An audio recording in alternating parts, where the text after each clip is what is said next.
Good afternoon, ladies and gentlemen. Welcome in on the midweek broadcast of Vol State baseball. The first time in history since I've been here that have a non-conference game against a conference foe. Vol State will take on.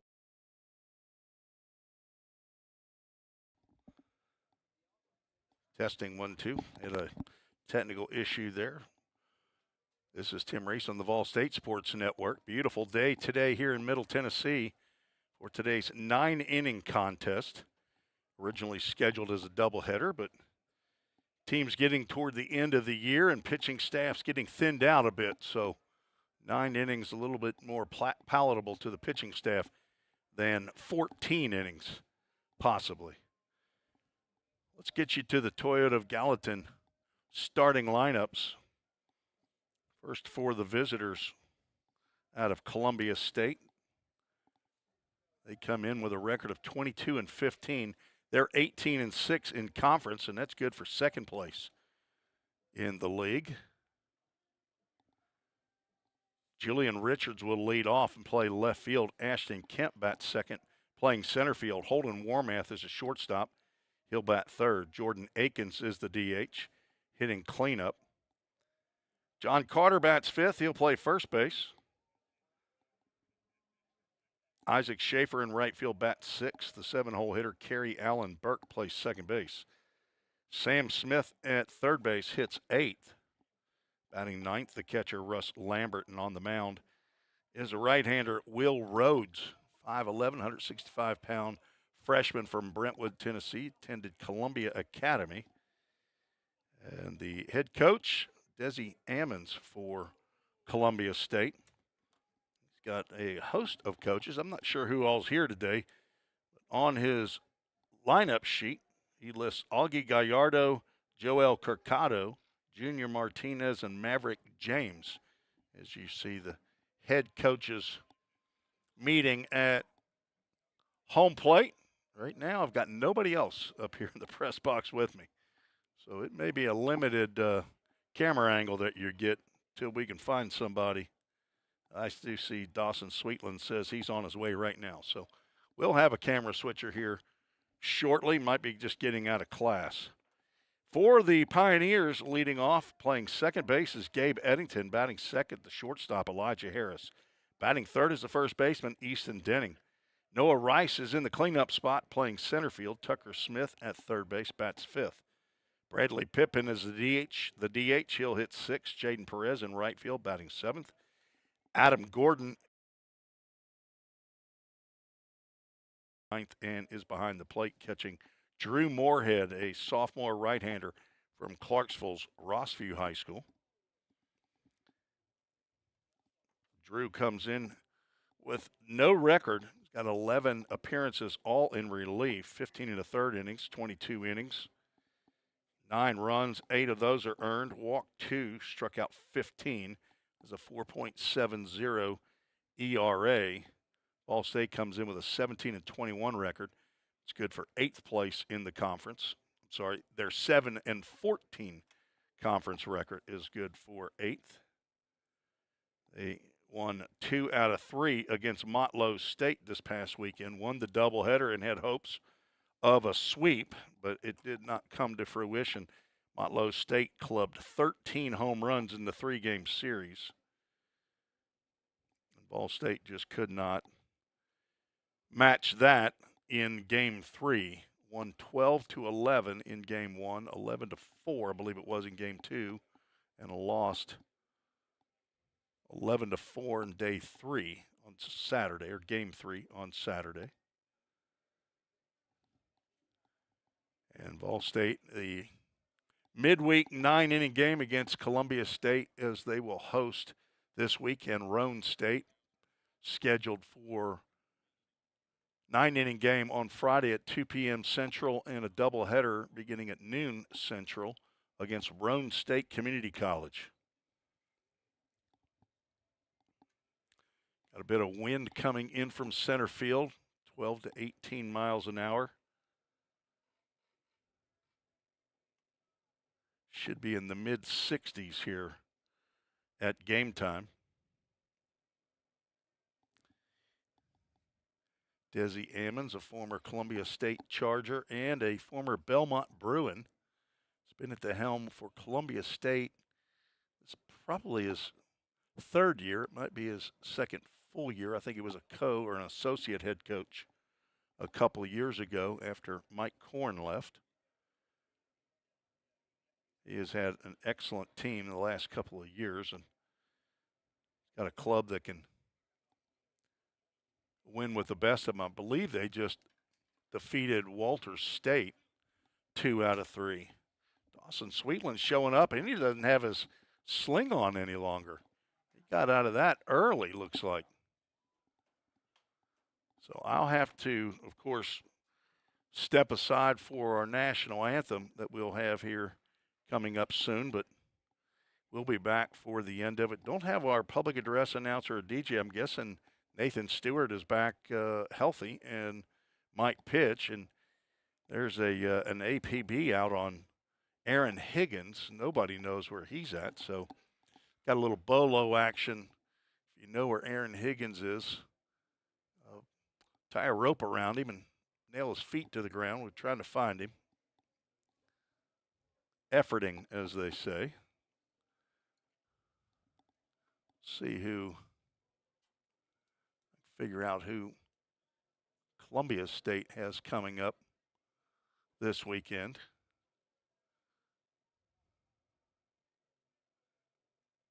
Columbia State will go to Motlow Friday and Saturday. Dyersburg is at Pellissippi this weekend. Chattanooga is at Southwest Tennessee. Apparently, Dyersburg and Pellissippi scheduled to play the doubleheader on Friday. Let's see if they're playing on Thursday. Maybe. They are not. So apparently the doubleheader on Friday and a single game on Saturday. Walters State is hosting Jackson State. That will be Friday and Saturday as well. Following weekend, Vol State will travel to Morristown to take on Walters State. And the last weekend conference series of the year is right here against Jackson State. So umpires meeting is over. We'll take a break and be back right at the end of the national anthem. You're listening and watching the Vol State Sports Network.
And Dawson Sweetland says, play ball. Just two of us up here in the old press box today. Guessing Nathan Stewart is healthy enough to play some baseball, so he's not up in the press box. Not sure where Connor Cantillo is. He might be down there handling a pitch chart, or maybe he's in class. But it's Tim Reese and Dawson Sweetland show up here today. Dawson's got both of his limbs to work with today. He ought to be able to do it all.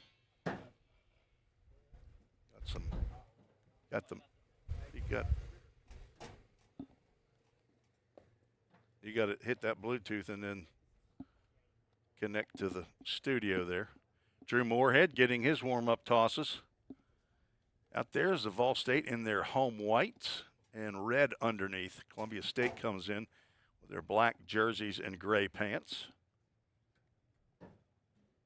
Not sure what color they call their green. Kelly green, maybe. It's a good-looking green. They've got good-looking colors. Vol State 17-21 overall, 7-14 in conference.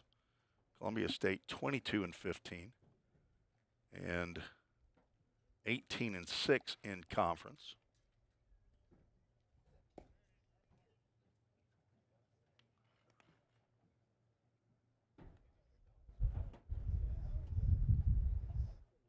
These two teams played at Columbia State a couple weeks ago. Vol State won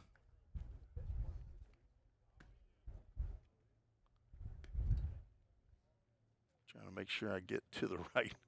Columbia State won the first two. Is that how that works? Okay, I'm looking at Columbia State's stats, and I need to make sure I'm there. It is.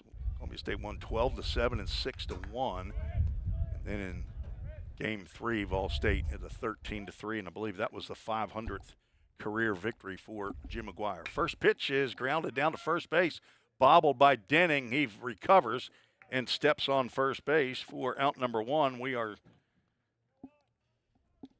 one pitch, one out at 2:02 p.m., 64 degrees. Game time temperature brought to you by Accurate Mortgage. I do want to thank Mike Hoover and the folks over at Accurate Mortgage. They have locations in Cool Springs and Smyrna. As Ashton Kemp, son of Shane Kemp, former volunteer assistant coach here at Vol State.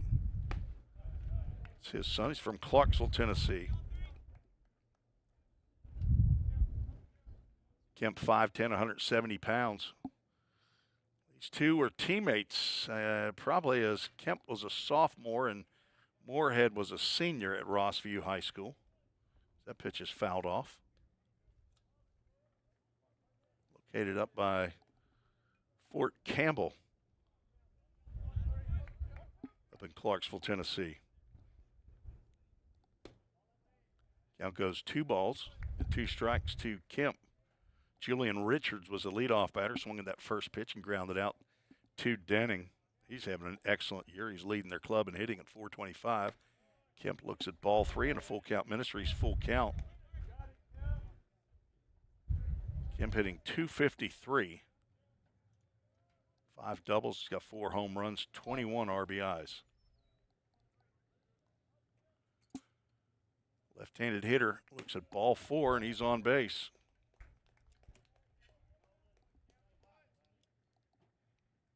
Kemp's 24th walk of the year. Holden Warmath, the top hitters in the conference, steps to the plate. Warmath from Covington, Tennessee, Covington High School, 6'3", 165-pound redshirt sophomore. He looks at a fastball up. Warmath hitting .412. He's one of 3 Chargers hitting over 400. He is third on their club, but he's their leading hitter. He's got the most runs scored, most hits. He's tied for the most triples as throw over to first. He's got 14 home runs, 66 RBIs, and 127 total bases. That all leads the club. And the 66 RBIs is second in the conference. It's in the top 5 in runs scored and hits as well. And there's a ground ball into right field. past the glove of Denning. Kemp will hold up at second base. Warmath picks up his 64th hit of the year. Jordan Akins, another left-handed hit. Akins hitting .418.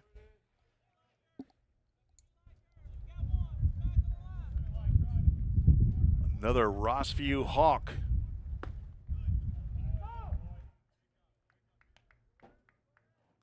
Looks at a called strike on the outside corner. 5'9", 205-pound freshman. We've got 3 Rossview Hawks right up the middle. Plate, mound, and second base. At least another one over on the Ball State dugout, Aiden Smith. I think there might be another 1 or 2 on Columbia State's roster. Count goes 2 balls and a strike.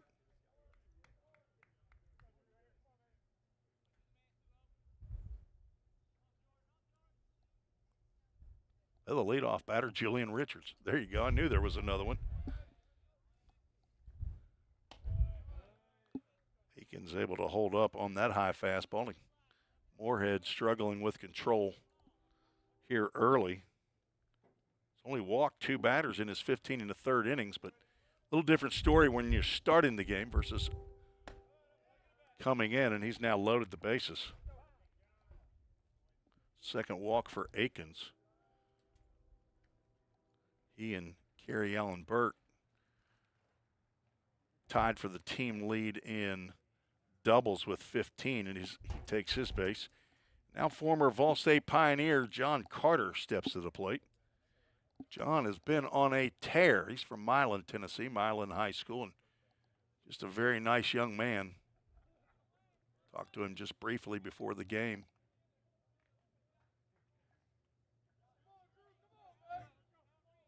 Ball State went down to Columbia to play. He was hitting about 150. Swing and a miss there on a breaking pitch.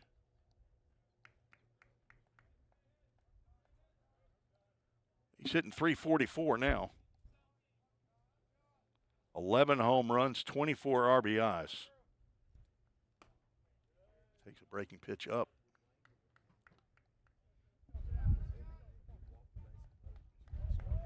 He's a redshirt sophomore. Still dating former Vol State Lady Pioneer Shelby Green as he takes a called strike. He is collecting offers now from 4-year schools. 6'6", hitting 6'6" first baseman. He just took strike 3 on the outside corner as home plate umpire Wayne Seeley rings him up for out number 2. First strikeout of the game for Drew Moorhead. He's an out away from stranding the bases loaded as Isaac Schaefer, the right fielder, steps to the plate. Schaefer's hitting .347, playing in his 31st game of the year. 4 triples, 4 home runs. He's got 28 RBIs. That slider catches the outside corner, and Moorhead has that pitching working for him.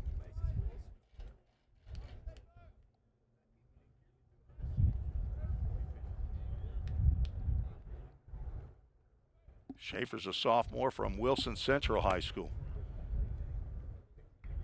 From Mount Juliet, Tennessee. Gabe Jennings, the volunteer assistant coach for Vol State, is from Wilson Central High School. Schaefer is a sophomore. Looks at another pitch. Try the ABS challenge on that one. That's pretty close. 2 balls and a strike now. On the bases, Johnny Lowry.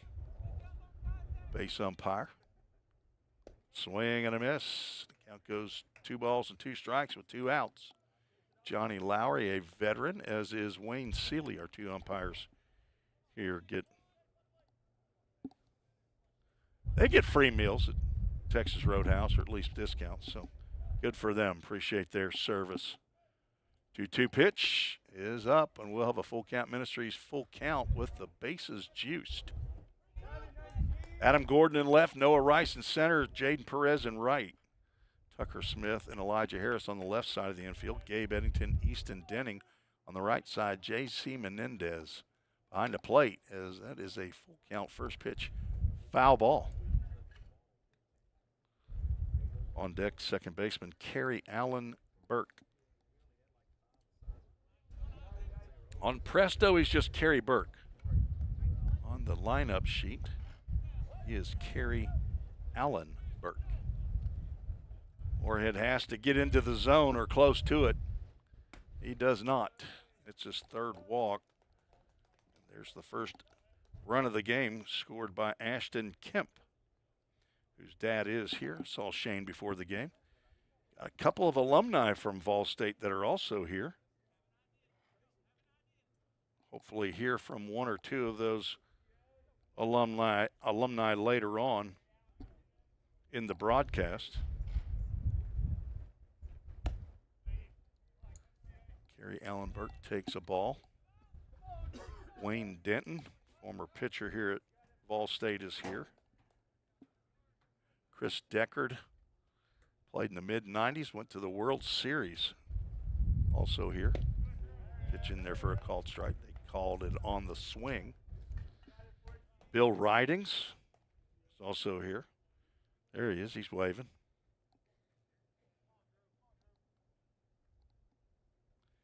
Guys are playing hooky from something. Ground ball foul. Desi Ammons doesn't make a legitimate attempt at that. Former catcher. Doesn't have his gear on, so he doesn't want to get in the way of that.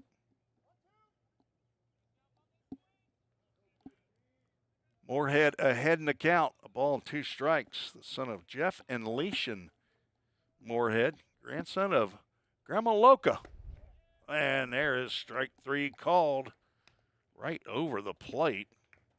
Second strikeout of the game for Moorhead. And that will strand 3. 1 run on 1 hit, no errors, 3 runners left aboard as we head to the bottom of the first. Vol State trails 1-0.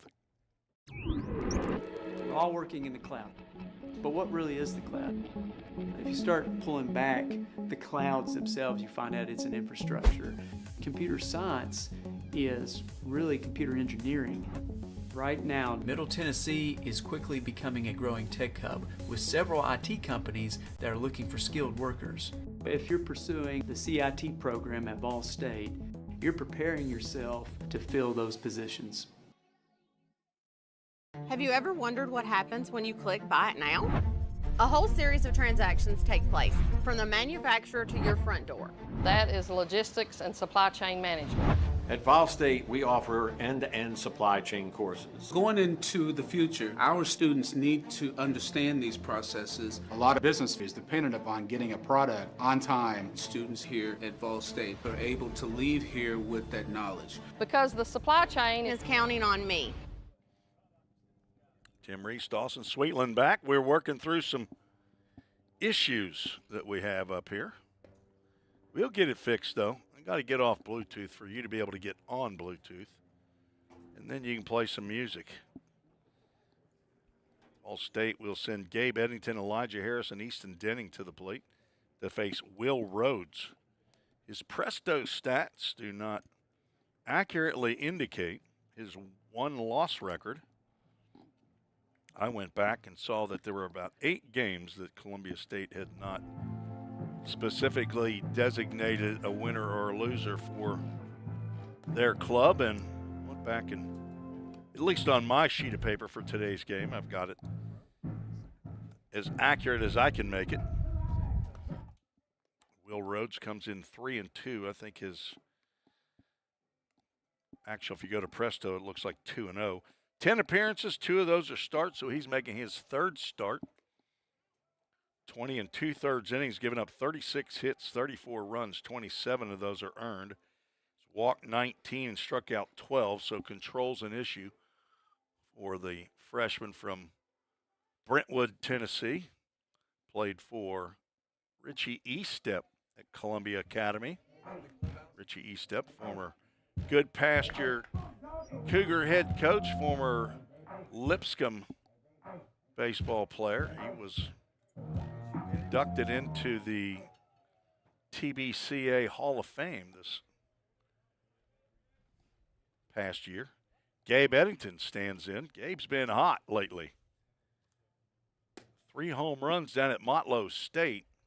He came into the series this past weekend with 1 home run and 8 RBIs, and he lines a single into left field. Gabe wants to stay in the lineup. Playing second base today, he was the DH in the Motlow State series. Elijah Harris steps to the plate.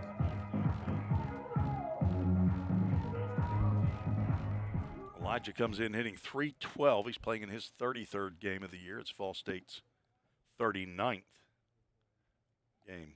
Rhodes comes set and delivers. That's hit high in the air out to left field in foul territory over his Warmath. He almost overran it, but he makes the catch. 4 out, number 1. Nice play, a long run by the shortstop.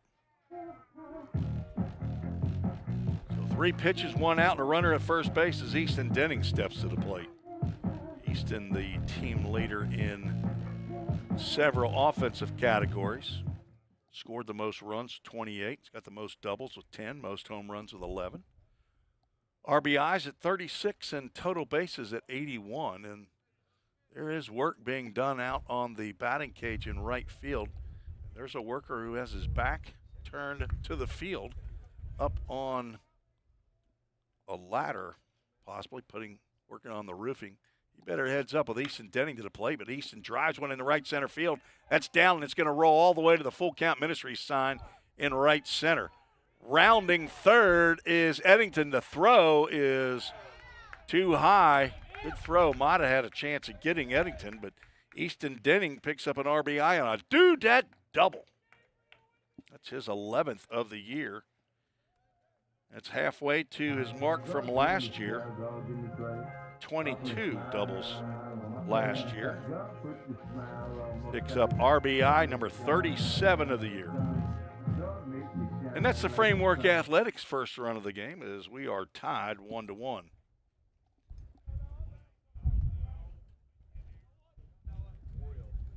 Noah Rice, left-handed hitter, steps in. Coach McGuire doesn't normally put lefties back-to-back. There are quite a few injuries that have caused the construction of today's lineup, as well as this past weekend at Motlow State. Denning leads as Rice lines one down the right field line. One hops off the Rawlings sign in front of the Columbia State bullpen. Noah Rice, a redshirt freshman, hitting .284. 29 hits, 5 doubles, 5 home runs, 22 RBIs. He has been pretty hot himself here lately. Drives that one deep to center field. Back goes Kemp. He's still going back. Turns and makes the catch.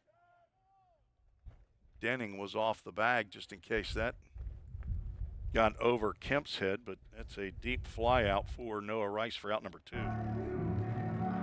Now Tucker Smith with a chance to put Fall State up with 2 outs here in the bottom of the first inning. Tucker trying to get untracked, hitting .208. 6 doubles, 4 home runs, 19 RBIs. He's been over there at third base since A.J. Armstrong got injured. A.J. still out as they've got Denning picked off. Easton Denning out 1-4 on the pickoff. That will end the home half of the first. 1 run on 2 hits. No errors, nobody left aboard. We're through 1, scheduled for 9. It's all tied 1-1. A degree in criminal justice can help you find the exciting career that you've been looking for. As a member of law enforcement, as a crime scene investigator, a teacher in a classroom, a detective working on cases, a lawyer or judge, or nearly any job where you get to put the bad guys away. Learn more at ballstate.edu. Cybercrimes take place online, and companies need more well-trained workers to stop it. Vol State is training me to help combat cybercrimes in the future. We're training them for those type of jobs that are out there. Vol State CIT programs prepare students to earn industry standard certifications within the IT industry. I choose Vol State because the future needs me now. My story could be your story. 8, 9, and 1 due up to face Moorhead back out for his second inning of work. Drew 3 walks in that top of the first. Gave up the 1 single, had a couple of strikeouts. He's going to see if he can get that corrected. 5'11", 195-pound sophomore from Clarksville, Tennessee, Rossview High School. General Studies major. Last year, 19 appearances, only 1 start. Had a 4-0 record, 7 saves. That led the conference. 36 and a third innings worked. Struck out 36 batters, a 5.94 ERA for the right-hander. Not sure if Jeff and Leishan are here or not. Grandma Loco's probably up in Bowling Green. First pitch swinging. Sam Smith taps one over to third base. Tucker Smith handles that. 1 pitch, 1 out.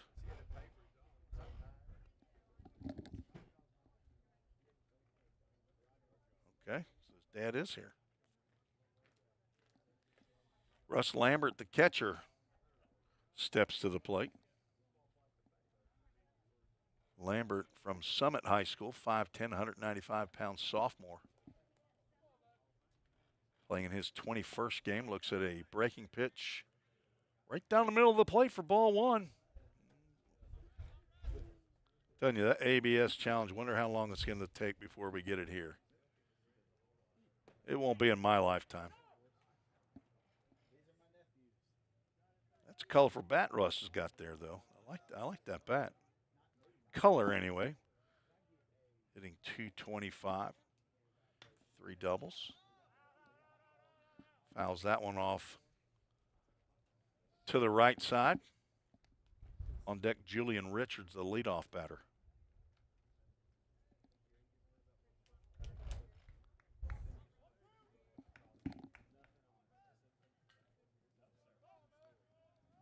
Moorhead ahead, 1 ball, 2 strikes. That's lifted over into left center field. That will get down for a base hit. Gordon bobbles, and going to second base is Lambert. That'll be a single and an error. Error on Gordon. It's at least his second here recently, as he's playing basically in place of Hudson Blank, who pulled a hammy. Actually, he's playing for Braden Baker. Jaden Perez out in right field for Hudson Blank. Both of them with pulled hamstrings. Fastball to Julian Richards. He takes that one for a strike.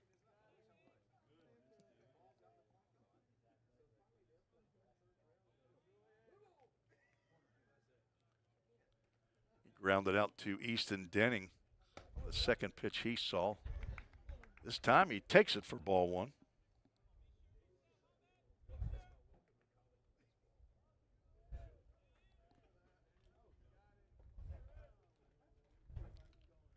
Big step off at second base.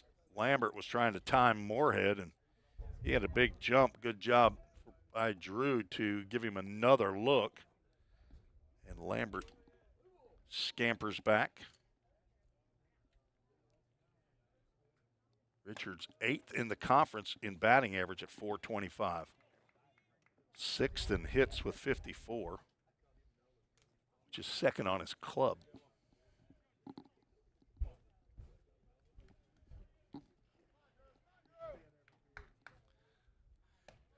Moorhead misses with the changeup.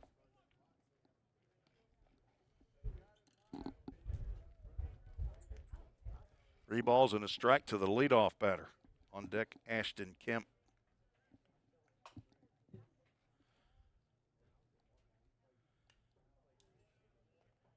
Richards fouls that one to the screen. Will the Full Count Ministries full count.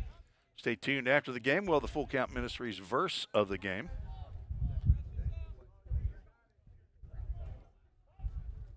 This is number 8 of home games that we have left. Count pitch, grounded again to Denning. He stays down, backhands it, and will step on the bag for out number 2. Moorhead has quieted former teammate Julian Richards from Rossview High School.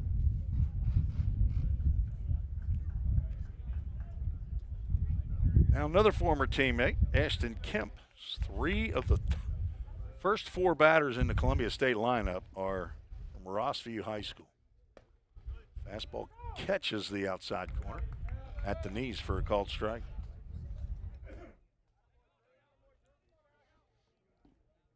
Kemp walked and scored in the first. He lifts one out to left field. Gordon comes on and makes a running catch.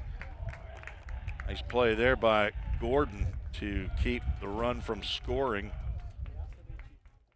No runs in the inning, 1 hit, 1 error, 1 runner left aboard. We're heading to the bottom of the second, all tied 1-1. Hey, Jake, that personal price you gave me was a home run. I can't wait to give you some free baseball lessons. Man, I'm really excited about this myself. But you do realize the thing with Toyota Gallatin is everybody gets the personal price. It's what makes us special. Wait, what? Everybody gets it? Everybody gets it. Let's play ball. Okay. Jake, you ready? Let's do this, Coach.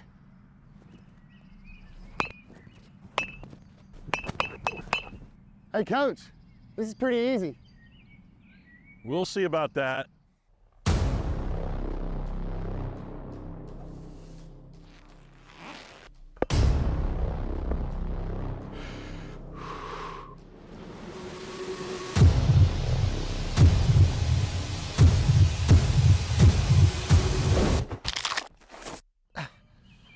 Oh, I think I pulled something. Yeah, better luck next time, old man. I think I'm done, Coach. Call 911.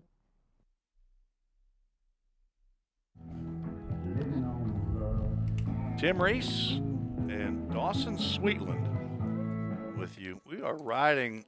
It's just 2 of us up here, and Dawson is doing the work of 3 people, though. Although he's not doing, he's not talking in that microphone. He's just, I guess he's doing 2 people. He's the DJ, and he is handling the cameras, your score bug. He's moving. He's getting some exercise in here. Tucker Smith, that's Tucker Smith's walk-up song. Elevation Worship. Great song. Tuck was at the plate when Easton Denning was picked off in the first. Now stands in there, and nobody's on the base. Takes a breaking pitch up high. After today, I believe it's 7 more games, home games, that we have for broadcast. That's Chick-fil-A of Gallatin. Foul ball.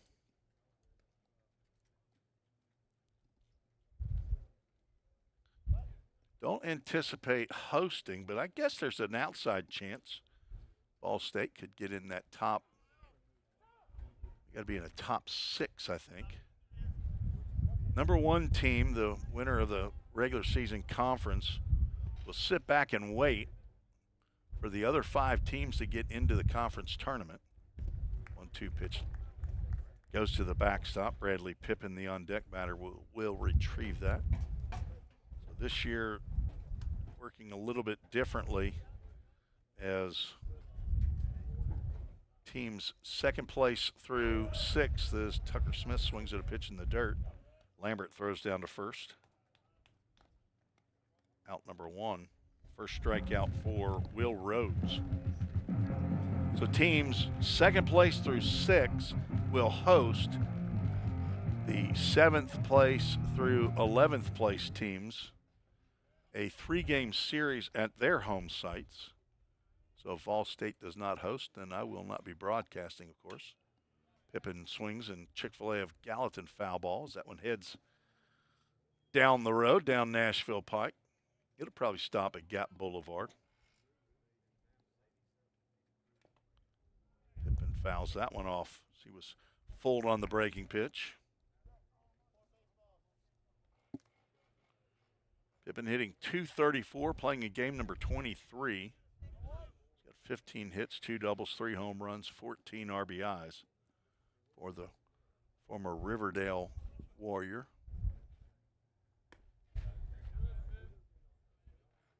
A lot of these guys have played with each other and against each other in summer ball, high school baseball.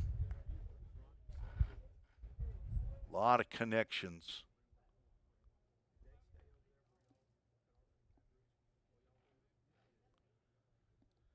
Rhodes delivers. It's popped up. That's playable. Russ Lambert off with the mask, and he will stay with it and make the catch. For out number 2. A couple of foul outs in the first 5 outs by Vol State hitters. 2 up, 2 down here in the second brings up Jaden Perez. Tough day the other day at Motlow State. 3 strikeouts and a fly out, 0 for 4. Trying to get untracked. Got some power, just has not been able to lift and separate to get it over the fence. But his power that stays in the park seems to find a fielder. He is lined out extremely hard to several outfielders in the last couple of weeks. Playing in his 21st game of the year. And Rhodes struggling to throw him a strike. He's gone 3-0 with Adam Gordon on deck. Jaden has walked 13 times. Takes a called strike in the inside corner. From Miami, Florida. Redshirt freshman. At least we're hoping. He got in a couple of games last year at the beginning of the season, but hoping he gets a red shirt. 3-1 pitch. Drilled into right field. That looks like trouble. It will one off the wall. Perez rounds first. He's heading to second to throw.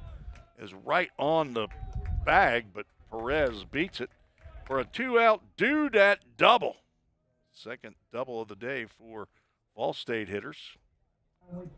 Dudat Communications, located here in Hendersonville, Tennessee.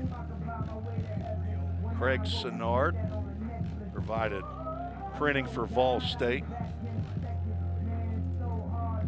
Appreciate his support of Vol State athletics. Adam Gordon gets his first crack at Will Rhodes, former UT Martin product.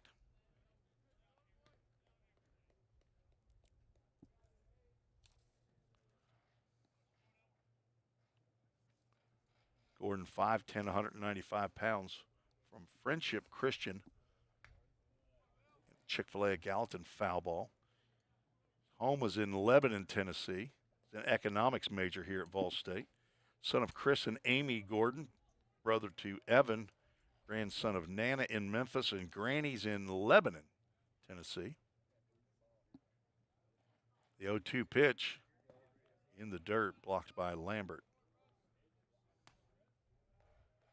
Perez not a huge threat to run. No need to with 2 outs.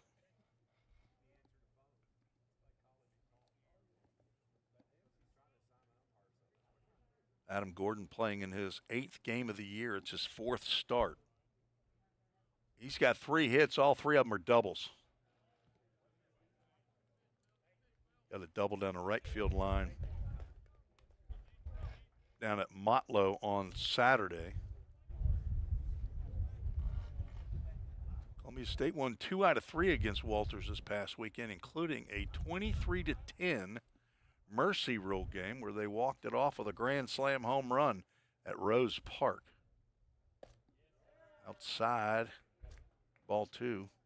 Columbia State a couple weeks ago sustained some damage to their outfield fence, which I think has just now been approved to be fixed, and so they have not been able to play at their home site for the last couple of weeks. They played at Belmont's home site in Nashville. That's a strike on the inside corner, and Gordon's going to go down looking.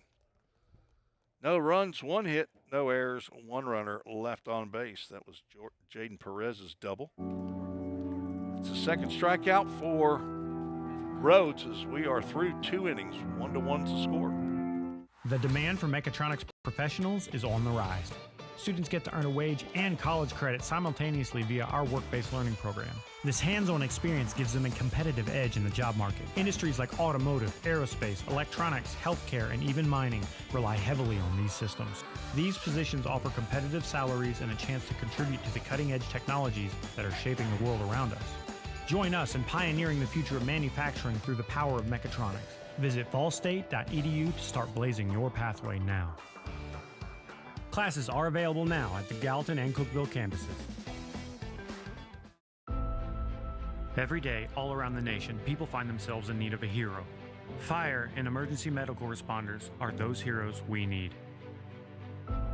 They make the difference between life and death. If you desire to make a difference in your community, Ball State is leading the way in training everyday heroes. We offer EMS, paramedic, and fire science programs. Spring 2024 enrollment is now open. Visit fallstate.edu to learn more. Summit Concrete call to the bullpen for Vol State. Brennan Mueller will come on in relief of Drew Moorhead. Mueller, a two-way player. He's a transfer from MTSU. Hometown Chapel Hill, Tennessee, went to Forest High School. Redshirt freshman. Business administration major, the son of Jason and Kelly Mueller, brother to Paxton and Adeline, grandson of Big Daddy and Mimi, Papaw and Grandma, all four in Chapel Hill, Tennessee. Mueller's on for his 6th appearance of the year, all in relief. 5 innings worked, 7 hits, 8 runs, 4 earned, 7 walks, 6 strikeouts. He has plunked 5 opposing batters. He'll try not to do that here today. He has set the face 3, 4, and 5 in the Chargers lineup.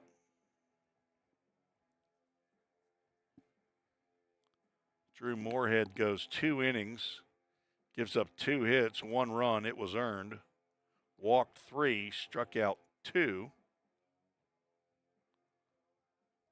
and faced 11 batters. He will get a no decision.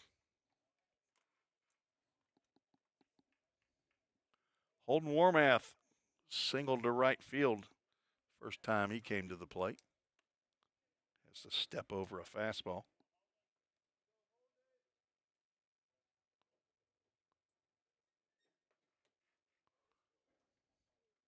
Mueller, one of just a couple of lefties, I guess, as that ball gets to the backstop.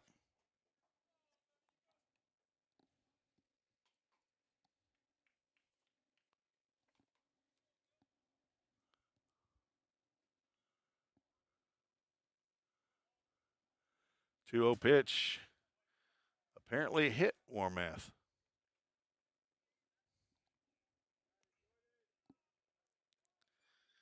Well, like I said, he didn't want to hit him. He just went ahead and did it. But that's his 6th plunking of the year.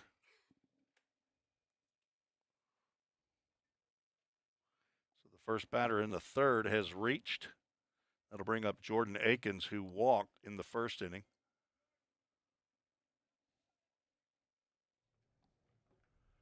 Lefty on lefty matchup.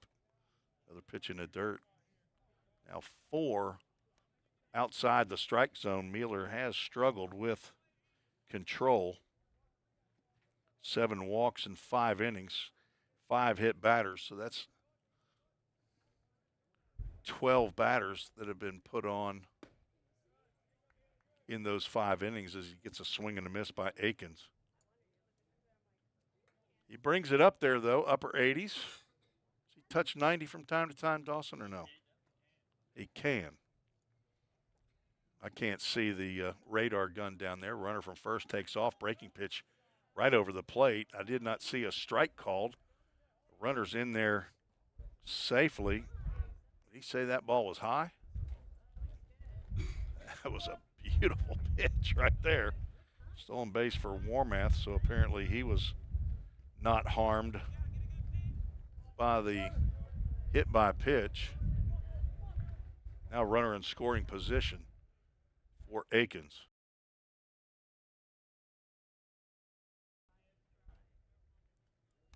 Again, a very, very good hitting team for Columbia State. They're third in the conference with a .331 batting average. Fourth in home runs with 68.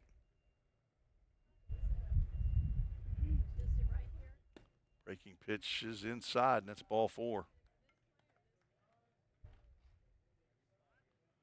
Trevor Mucci will go out and have a chat with Brennan Mueller. Meanwhile, we're going to get the microphone down, headset number 2, as we have a alumni is showing up. We'll see if we can get that figured out for you. All right, that baby's going to need to go probably a little bit closer to you. Can you hear me? Okay, I'll turn you up. All right, Wayne Denton has joined us from 1970. Should I say it, Wayne? Yeah, go ahead. 76 to 77. He looks pretty good for 85 years old. That's not, no, my math's wrong, isn't it, Bill? 85. Okay, so 76 year. You got your Social Security. You got some Social Security coming in. I do. Plenty of it. Yeah. Well, Wayne Denton is our guest here for the. We're going to move the Allie Cassidy Brick and Stone Alumni Spotlight up to here in the third inning. We're actually going to probably have it all game long. We've got at least 3 that are here. 2 are up in the press box. Bill Ridings is here as well. We don't have another headset for him, so he can get on there. He's been on there before, but so Wayne, what brings you to campus today? Well, just coming up to watch my son play for Columbia State, so I played for Vol State, so I just wanted to come up and watch this game. Okay. So he does not currently play. No. As Big John Carter takes one over the top of his head, and that's going to move runners to second and third. And what years did your son play at Columbia State? He played in 2006 and 2007. Was Mike Korn the coach then? No, it was Coach Painter. Okay. Was the head coach. Okay. He's a longtime coach. There's a called strike on the 6'6" first baseman. 2 balls and a strike. He's got 2 in scoring position. Desi Ammons wants to know maybe why the delay on that call and why the high pitch was called. And John Carter's going to get hit by a pitch. Brennan Mueller may not be lasting too long in this game. So, Wayne, when was the last game you came to? I came a couple years ago. We had alumni get-together. A lot of alumni showed up. It was pretty cool that day, my recollection. It was if cool. you were here, there was a lot of alumni here. Y'all we got you out on the field, and and I don't know that we announced everybody, but I was here broadcasting. I remember that was a mid-April game. Isaac Schaefer takes the ball down, and Coach Kirby was here. What? Okay, he has passed. Is that right, or no, is he still? He's still living. Okay. He's the very first coach here at Vol State, 73 to 79, I want to say. So he was your coach. There's a strike in there as the bases are loaded, nobody out here in the top of the third. Wayne Denton, you were a right-handed pitcher or left-handed? Left-hander. Okay. I should have seen you. We were talking out earlier, and you were using that left hand a lot. Pitch behind Schaefer. Menendez, a good job to corral that one. And a left-handed pitcher, and you were starter? Starter. And, okay, somebody told me, was it Bill here? You told me that he got the first win ever by Vol State over Columbia State. Right. What year was that? 1976. 76. No, 77, I'm sorry. Okay, so I'm old. Your second year. Yep, second year. 3-1 pitch is down low, and it's Isaac Schaefer's second walk with the bases loaded. He's got the only 2 RBIs of the game, and they're both on bases loaded walks. That's the second walk of the inning. Couple of hit by pitches, and walk has given Columbia State the 2-1 lead. And where are you? What high school did you go to? Went to DuPont. Okay. DuPont High School. Came here 2 years, then went to Western Kentucky for 2 years. So a Hilltopper. Carrie Allen Burke steps in with the bases loaded. There is action in that bullpen, and I assume Dawson has shown you that. There you go. And you pitched 2 years at Western Kentucky. Yes.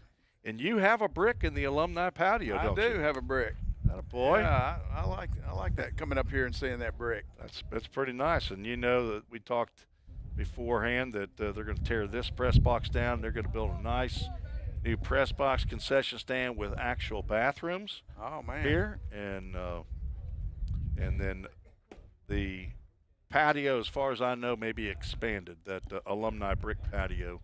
And they're going to put a covered pavilion, I think, behind. So a lot of changes going on. You can see out there in right field the new batting cage that's being erected right now. 3 balls, no strikes. It would be great to have more alumni, have some more bricks up here. There you go. I didn't even prompt you to say that, but I did tell you that we have the Allie Cassidy Brick and Stone Alumni Spotlight, as we are going to get a new pitcher here, as Brennan Mueller just could not find the plate. So we'll go ahead and keep it right here. We're visiting with Wayne Denton, our left-hander. They should have put left-handed pitcher on that brick. That would have helped me. But how many teammates' bricks do you see out there? Do you remember? I think there's probably about probably 10 or 12 out there. Okay. And who do you remember? Do you have some guys you still keep up with? Yeah, Greg Hammer, Bill. Of course, we all went to high school together at DuPont. Is that right? Okay. Yeah. So we kind of had the DuPont connection here at Vol State. And you went to work for DuPont, didn't you? No, I didn't go to work for DuPont. I was with Metro. My dad worked at DuPont. Oh, that's what it was. Yeah. That's what Tim Hayes, our mutual friend, said. Okay. His dad did too. We all connected through that also. All right. So you worked at Metro Codes, is that what I heard? Metro Codes. Okay. Yeah, I was with Metro for 44 years. That's Metro Nashville for people that That's are right. outside the Middle Tennessee area. So you've got that city retirement check that comes in. I worked a lot with the Metro Police Department. Okay. So yeah, those guys were looking forward to that pension to go along with that. It was Social Security is going to be way longer for those guys, but makes a difference. Yeah, it does help. But we've got Alumni Spirit. I don't know if they're calling it Spirit Day coming up Saturday. That'll be here. I'm hoping we'll have good weather here. But several of you decided to come on this beautiful Tuesday. And trying to think, Chris Deckard, I know, is also here. He's about 20 years behind you. He came in, just happened to be in the area, and he played on the 95 World Series team. I told him to come up to the press box as well. And as I said, this press box is going to go away. So I don't know what was here when you played. We didn't have a press box. We didn't have a concession stand, and we went to the Pickle Field House if we had to go to the restroom. So you was gone for a while. Yeah. You took care of that before you got to the ball field, right? I think you did. Yeah. Brady Davis is on the mound for Vol State, and his first pitch in there to Sam Smith for a called strike. Brady also from Clarksville, Tennessee. He was a Clarksville Wildcat, though. Facing Sam Smith, who grounded out to third. Checks a swing on a breaking pitch. Base is still loaded. Still nobody out. 2 runs in. Those are charged to Brennan Mueller, who had 3 walks, 2 hit batters. Did not get an out. 2 runs charged to him, but the 3 runners on base are his responsibility. Visiting with Wayne Denton's son, Drew. Is that what I remember? Okay, and he played at Columbia State. Where did he play high school? He played high school at Hendersonville. You had a house here. You still live in Hendersonville? I do. Okay. Yep. Since 1998. Smith strikes out. I got to Hendersonville in 1997. So before that, I lived in Madison. Did you really? Lived down in the Bend. I lived in the Bend. Kim Bolton subdivision is where we live. Where is that? that? Right near across from the elementary school. There was a new subdivision there called Kim Bolton. Okay. I lived right in front of the sausage plant. Okay. Yeah. know where you. Yeah. Swing and a miss by Lambert. You didn't move to Texas for 8 years, too, did you? No, I Now I'll didn't be do thinking that. you're stalking me No, if you, no, I if you didn't went do to that. Texas. Davis strikes out Sam Smith and now has a chance at a double play to end the inning and get out of further trouble, but not going to be able to as that ball is in the dirt and goes to the backstop. Big John Carter comes in to score on the wild pitch. Schaefer moves to third, and Burke moves to second.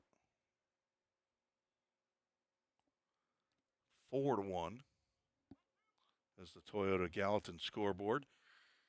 Just now catches up with Dawson Sweetland, our director of today's broadcast. Another left-handed pitcher. Sweetland just got out of surgery, though, so.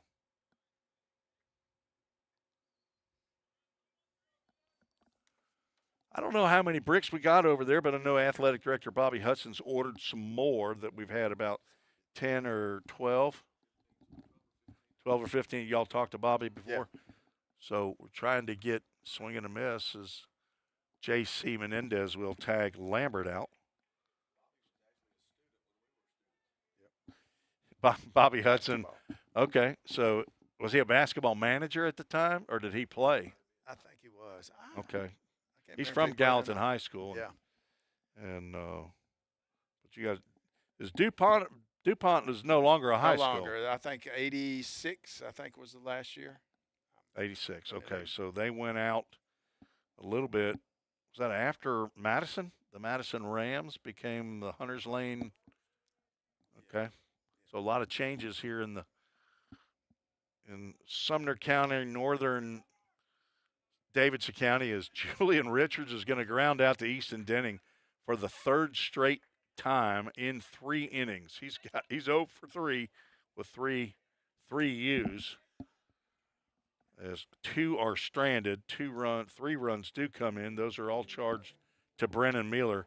No hits in the inning, no errors, and it's 4-1. We'll keep it right here again, Dawson, as we're visiting with Wayne Denton. I see you got the new red cap up there. Did you bring that with you? Somebody, that was a gift. When we came to the alumni get together. Okay. Got Jim McGuire. Yeah. Got you one of those fall hats right there. I love it too. And yeah, it's good to look at the brick patio, see the old names. I actually even played with some of the guys that were on there when I was at Belmont that came over, and but Tom Kirby was your coach. He was the first coach that started the program.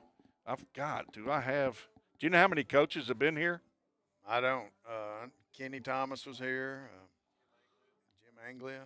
You know, I texted Jim Anglia the other day, and he texted me back. He was right after Tom Kirby. I went ahead and made a list right here, and the program was canceled, which I didn't even remember, from 1981 to 1987, but it came back strong with Kenny Thomas. Oh, yeah. In the 80s and 90s. Of course, they went to the World Series 2 years. And then in the 2000s, 2001 and 8, so that would have been Jeff Smith on one of those and Mike Crosland on another, where they won the conference. Vol State won the conference. Ryan Hunt for 5 years, and Jim McGuire finishing up his 5th year here at Vol State. Did you all know him when he was at Middle Tennessee State University? Yes. Okay. I did. All right. Yep. Recruited your son, Bill? Okay. And did your son go there? He ended up going. He said, no, I want to go where Wayne Denton goes right there. That's what I want to do. Will Rhodes still on the mound for Columbia State. See?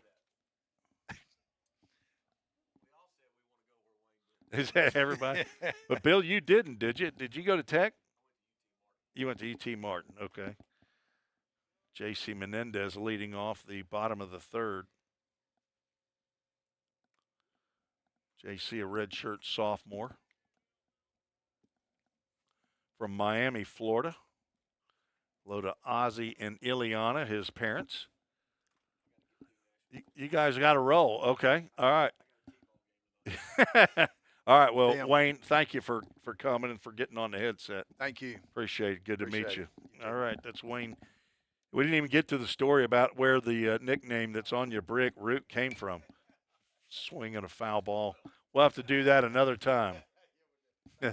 Not called that by the Metro Codes folks, though, were you? All right, take care. Good to have the alumni show up and talk with us on the broadcast. Appreciate Wayne joining us and Bill Ridings. Seen Bill several times over the years at various events. 3 balls and a strike on Menendez. On deck, Gabe Eddington. Popped up, this might be playable. Carter over to the fence. He is backing up. He'll make the catch just on the warning track on the other side of the dugout for the first out.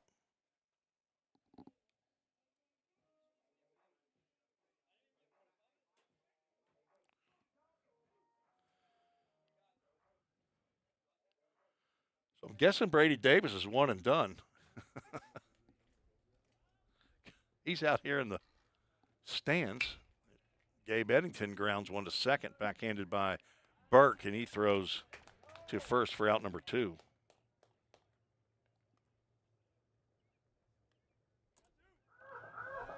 Elijah Harris steps to the plate with 2 outs and nobody on. We were talking with Wayne Denton. Got a message on the back line as Harris likes to swing at that first pitch. Athletic Director Katie Willingham for Columbia State providing some information. Dave Hall field fence has been taken down and moving forward on getting that repaired for the upcoming baseball and softball tournament. Of course, softball was not in jeopardy as there was no damage at the softball field. 0-2 pitch swung on and missed as Rhodes goes 1-2-3 in the bottom of the third. Picks up his 3rd strikeout. And thank you to Katie Willingham. Appreciate the information. We'll be right back with the top of the 4th. Welcome to the Vol State Nursing Lab. The simulation lab allows students to come in a safe environment and practice real-world patient care without worrying about harming patients. We have 5 high-fidelity mannequins that we use with our nursing students in our lab to simulate real-world scenarios that they're going to see once they're out in the hospitals working. We have an adult mannequin, as you see here. She simulates everything from a normal patient to wounds to trachs, IVs. You can give her medications. We have pediatric mannequins. We have a mom mannequin. We also have other models to where students can start IVs. They can put tubes and drains in. They can remove tubes and drains, do wound care. Also, if we lose clinical placement, then students can still simulate those real-world experiences in the lab to get the same experience and be prepared when they graduate and enter the workforce as a nurse.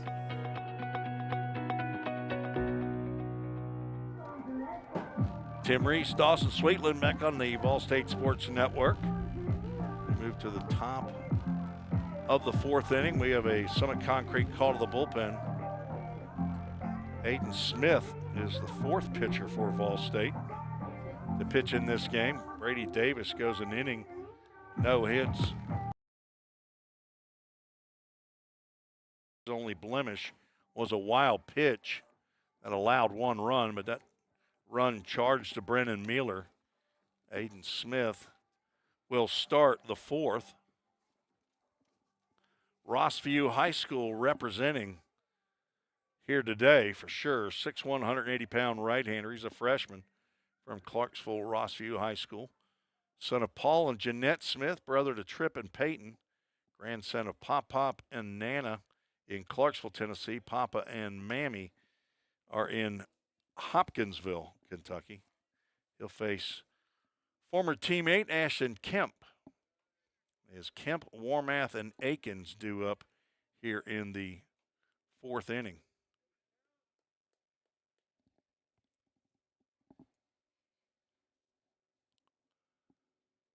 Smith misses with the first two.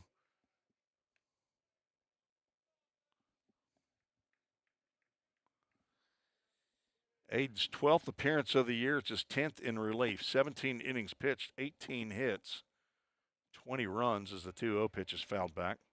19 of those runs earned, 19 walks, 18 strikeouts. He also has had trouble finding the plate at times. Pitched in the Motlow series as Kemp lines one to left field. Caught on one hop by Gordon, who tosses back into the infield. Hauled down by Gabe Eddington. Third hit of the game for Columbia State. They scored 3 runs in the third without the aid of a hit. Now Holden Warmath, who's 1 for 1 and also been hit. Kemp's going to be off. The pitch is high. Throw down is not in time.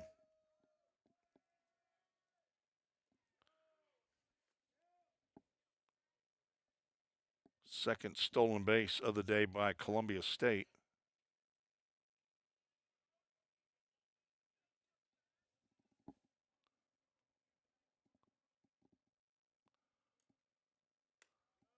Another fastball up.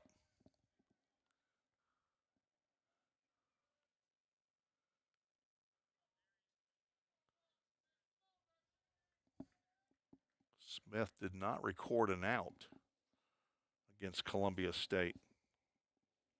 Runner from second goes. Throw down to third, and Kemp is toasted cheese. Nice throw there by J.C. Menendez to catch Kemp getting a little too greedy. And the first out recorded on a caught stealing. Smith faced 3 batters, gave up 3 hits in the 11-4 loss to Motlow. And Motlow was hitting the ball all over the yard, 14 hits in that game, including 5 home runs. 2-2 pitch, slider foul tipped in and out of the glove of Menendez. All right, we got more alumni showing up. Go ahead and get that headset on you. And all right. Full Count Ministries pitch over the head of Warmath as he's been on base all 3 times. As the first walk by Aiden Smith. Chris Deckard, who has a brick out in the alumni patio, is here. How you doing, Chris? Doing well, sir. How about yourself? Good. Beautiful day for baseball. Yeah, it is. Let's play 2 is what Ernie Banks used to say. Jordan Akins, who's walked both times, will have to wait on his pitch as a throw over to first base. So Chris, just walking around, just shows up on campus. Just happened to be the time you're in town, he told me. Chris, tell the folks when you played here at Vol State. I started out here in '93 and then redshirted the year of '93, and then so was able to be part of the '95 JUCO World Series team. Fantastic time during that time frame. Great baseball. What positions did you play? I was a left-handed pitcher back in the day. Okay. Only one position you played. That's it. You played pitcher and let's chart pitches. Yep.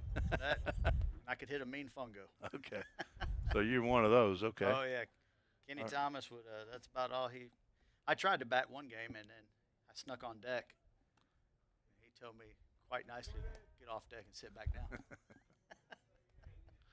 Some jokesters on that team, huh? Oh, there was some good folks, good jokesters and great players, though. Great players. Yeah. 1-0 pitch is high and away. So when you came, is this the first time you've been on campus when we've had the alumni patio up? This is the second time. I think it was just being built. Okay. First time, so not all the bricks were laid just yet. Well, the guy who did it is actually here in the ballpark. It's the father of Columbia State center fielder Ashton Kemp. It's Shane Kemp, who coached here for a year, played for Jim McGuire at MTSU, and he's one of those guys. He can do anything. He can fix a tractor. He cut your grass. He can do it all. And apparently, he was a real baseball player back in the day, and one that I know Coach McGuire talks about often about how hard he played. But anyway, I was here when he was cutting brick and cutting out that 10 by 10 area to then place those bricks in. So you can thank Shane Kemp. Trying to see where he's set up at, but I saw him a little bit before the game, but came down from Clarksville. It's a beautiful. It looks really good. Well, we need to do some more. As another walk. Jordan Akins has walked all 3 times he's come to the plate. Back-to-back walks by Smith. Big John Carter comes to the plate. He was hit by a pitch the last time he came up. And how many of your teammates do you see on bricks out there? Do you see a few? I see a few out there for sure. Okay. And definitely need to get some more out there though. You know, we got plenty of space for it, and I'm the guy that once they come in, I'm the guy that gets the privilege of taking out the old ones and putting in the new ones. It's a good friend of mine, a former neighbor of mine, who one of the owners of Alley Cassidy Brick and Stone, brought us a pallet load of those pavers that are out there, but they're blank. We're looking for ones that have the player's name, their positions, and the years that they played, and then when they come back 10 years, 15, 20 years down the road, or 30, wow, Yeah, can you believe yeah, it? 31 years for you, or it's actually more than that, since you first got on campus. That is true, and it was when I first looked at the date, I was like, oh boy. Starts with a 19. Yeah, my 2 nephews, they're actually in school here now, and so I think we went over there and looked at Uncle Chris's brick, and they were, I had to tell them, yeah, I was here before Gap was built back there. Gap Industries located out in right field, center field, and left field. It's a big building. Another walk is J.C. Menendez will go out and be the go-between between Aiden Smith and Trevor Mootsie, the pitching coach. We're visiting with Chris Deckard. So that's 2 left-handed pitchers that we've had on the broadcast. Wayne Denton, also a left-handed pitcher. This might be the best broadcast ever. You even get Chris. You even have your hat on straight. I'm kind of surprised now here. And Denton had his on. Looked good. I mean, who dressed you before you came here? You know, I'm lucky. You're living in Pensacola, Florida, right now. You said. Yep, just outside of Pensacola. Okay. And but you have a job that sends you all around the country, and you just happen to be here to go up to Fort Campbell and do some work, and decided to take in today's ball game. That is correct. I get the privilege to help our military members with their educational goals. That's awesome. So I get to give back because I did time in the Air Force. I did 6 years. Did you? And so after your schooling? After the school. Okay. Yeah. And so you were here at Vol State 3 years, and then you went where? Tennessee Tech. Okay, Tech. Yep. Swing and a miss.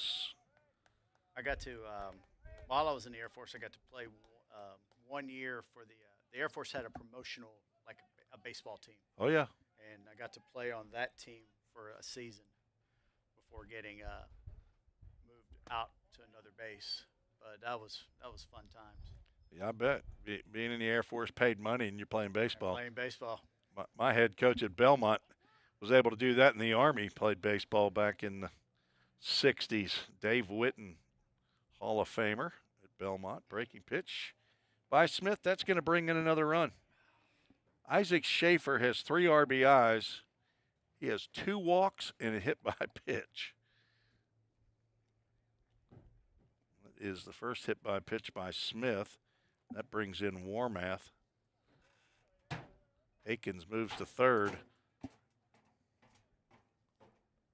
as Warmath comes in to score. It's 5-1. Columbia State. Kerry Allen Burke sees one sail over his head.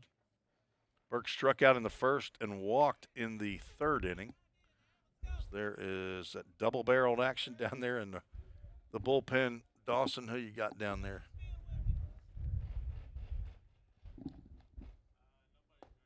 Okay. So Lester's on that right one. Somebody's just standing over there on the second one. So In visiting with Chris Deckard, Deckerd, right? A-R-D. Or is it ARD? Is it A-R-D. right out there? Yep, it is Okay, correct out there. Okay. Oh, yeah. Drilled foul into the parking lot. Deckard. I don't know that I've ever seen it ARD. Okay. A lot of the heritage for that name is Indiana, Southern Kentucky, around the Tompkinsville, Okay. Monroe County area. But you grew up here in Middle Tennessee? I did. I graduated from Red Bowling Springs High School, the metropolis out there. Yeah, the big city up in northern Sumner County. Macon County. Is it? Is it in Macon? It is in Macon County. It is. Okay, so it's even east of Lafayette. That's right. Yep. I don't think I've ever been there. I've been to Lafayette. Don't call it Lafayette up there. They get mad in Macon County. That's the county seat of Macon County. But there's several little towns, though, in Macon County. But Red Boiling Springs is one of the bigger little towns, right? Yeah, it's not. So you got a McDonald's? We don't have a McDonald's. Oh. We don't even have a stoplight. Two pitch popped up. Playable over as J.C. Menendez, and apparently not playable inside the fenced-in area. Oh, and Boswell says, I'll get that one for you. Another left-handed pitcher. Pretty good folks. Yeah. Burke stays alive. 1 out, bases still loaded. 5 runs, 3 hits, no errors for Columbia State. They did not put the Vol State error up on the board. I'm not the official scorer, but I have a say in Vol State's official scoring. Swing and a miss as Smith picks up the strikeout. Nice pitch. A little above the zone. Burke went fishing a little bit high. That's 2 outs now. Brings up Sam Smith, who's the third baseman for Columbia State. Sam playing in his 37th game, fouls that one back. Kerry Burke leads the club in strikeouts, and he has just picked up 2 more. That's 37 strikeouts for the season. Oh, my goodness.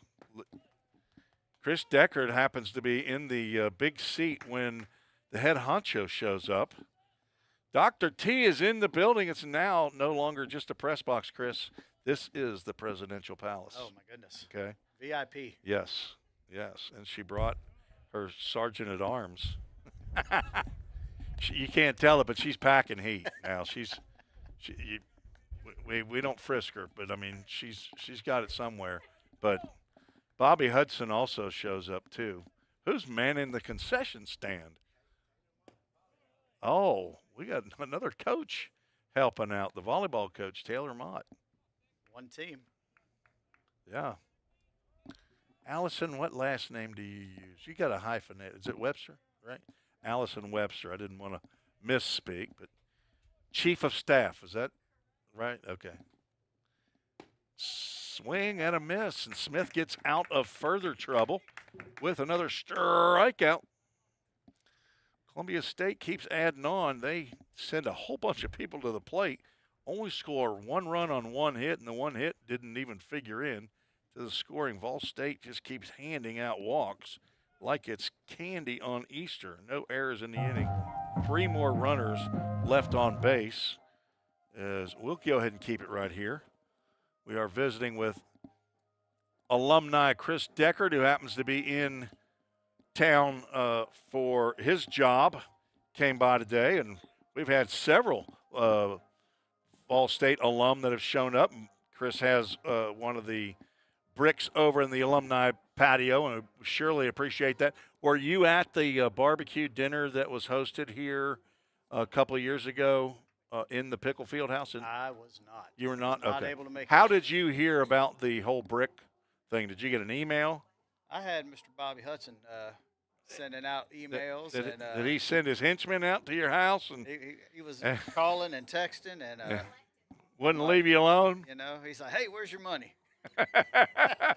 I mean, it's just $100, right? you know, I mean, yeah. Grandma and Grandpa, Paul and Nanny have that, right? Oh, For yeah. these kids that are leaving here at Vol State, and just to be, as long as I'm here, we'll make sure to keep that area looking nice. We're actually going to hopefully do some landscaping over there. I'm not the landscaper. My wife is, so I got to get her on that job over there. But They definitely need to send some more. Get some more alumni to come out here and buy some bricks and fill that. How many thing years up. were you at Tech? Did you play there too? 2 years.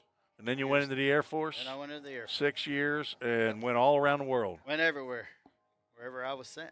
Right. What'd you do in the Air Force? I was a fighter crew chief. I was a maintenance guy, so I worked on fighter jets, F-16s. Did you ride aboard very often, or I got to ride twice on an F-16. So your job was not on board. No. I was on ground maintenance, making sure that those pilots were able to take off and get back safely. Okay. All right. So Easton Denning steps up, and he is going to plug the gap. One out to the Jersey Mike's sign in left center field. Another do-dat double for Easton Denning. He's 2 for 2 with a couple of do-dat doubles. So he leads off the 4th. He's getting his hitting pants going. Will Rhodes still on the mound. Gave up 1 run in the first and has shut down Vol State since. Although he has given up 3 doubles. That'll bring up Noah Rice. We're visiting with Chris Deckard, former Vol State pitcher in the mid-90s. That's the heyday of Vol State. 95 and 1999, they went to the College World Series in Grand Junction, Colorado. Did not win it. How far did you get in 95? Was it 2 and a barbecue, or did you win a couple? No, we won the first game against Triton. We had a great pitching performance by a gentleman named Patrick Carlton. I believe his last name was. He was out of Somerville. Somerville, Kentucky. Or Somerset. Somerset, I think. Okay. And Somerset then, in Kentucky or Somerset here in Tennessee? Kentucky. Okay. Yep. And so we won. I think we won 1, and then we lost 2. All right. So we did at least get 1 W. Okay, that's good. That was Kenny amazing, Thomas. Amazing time. Who was the assistant coaches with? We had Jeff Smith. Okay, who later became head coach. Yep, and he's now at West head coach Georgia. West Georgia. Yep, actually had the privilege of seeing him when they played in Knoxville. Okay. A couple of years back now, I think. So. Used to go to church with Jeff. Oh, he's but a great guy. Jeff and Nancy. I think they had 3 girls. Yep. So. Yeah, great coach. I mean, as you can tell, because he's now, coaching D1 ball. So. Yep, he's been over there a while. So who else besides Jeff?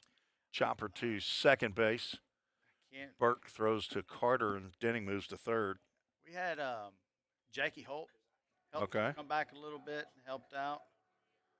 Sean Page helped out a little bit. Okay. And David Brinkley also helped out. All right, I've heard all those names. Yeah. Heard all those names. Yeah, legends. Okay.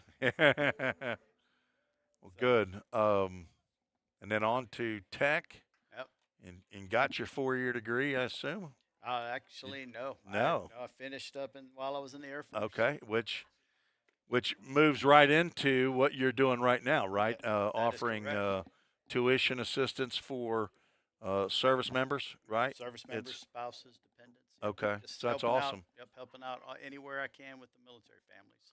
My son-in-law is currently taking classes. He retired from the Marines last August. Outstanding. And they live in Beaufort, South Carolina. My daughter works for the University of South Carolina, Beaufort, and as an advisor. That's a line drive out to center field. Tagging is Denning, and he won't need to. That's going to hit the ground and bounce over Ashton Kemp, who was sliding, as Tucker Smith gets an RBI do-dat double to drive in Denning. Great hit. Yeah, he got that one. He'll take it. He's smashed some that have gone right to fielders, but he'll take that one off the end of the bat and take the RBI as Bradley Pippin comes to the plate. That's 4 doubles in the game for Vol State. Wind is not a factor now. Pippin looks at ball 1. So yeah, it's a nice calm day for sure. Yeah, we had wind blowing out the other day and really didn't have as many home runs here at Pioneer Field as I was expecting. The guys constructing the batting cage out in right field, pretty happy. That's well struck out the left. But Julian Richards, he's going to watch that one hit off the top of the fence. That's going to be a 5th dudette double. Bradley Pippin gets one up into the stream. I thought that was going to be right at Richards. But back-to-back hits brought to you by Hit After Hit. And Pippin gets the RBI to drive Tucker in, and then Vol State trails 5-3. Jaden Perez, who has a double in the game, stepped to the plate. Chris, I don't want to keep you. Stay as long as you want, but I'm glad you got to come on campus. It's great seeing you, great meeting you. Yes, sir. And glad you got to catch up with your you said nephews, right? Both yes, of sir. them? Both Okay. nephews are And students here. but appreciate the visit. And you say you're moving away from Pensacola. You coming back to Middle Tennessee? You're going somewhere else? Heading to Texas. You said heading to Texas. That's right. Heading to Texas. And where at in Texas you going? Just outside of Fort Worth, a little city called Aledo, Texas. Never heard of it. Famous for their football team and being on the show Landman. Oh, okay. I've heard of that show. I haven't seen it, but San Antonio's in, so I want to say Travis County, or there's right around there.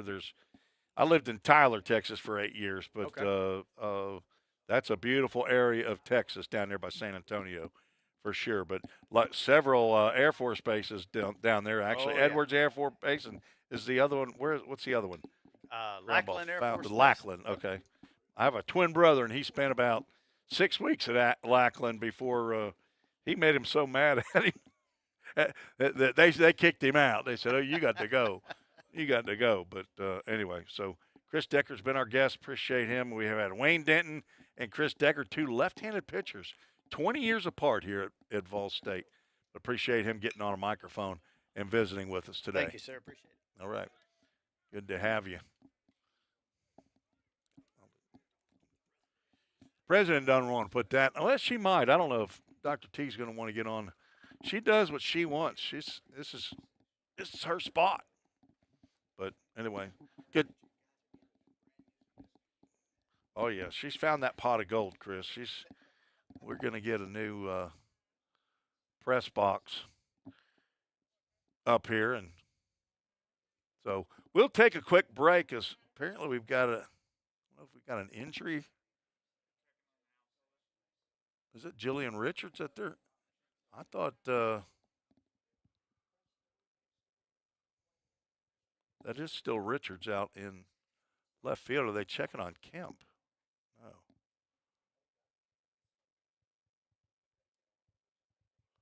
Well, Richards doesn't look like he wants any attention at all. He's walking away.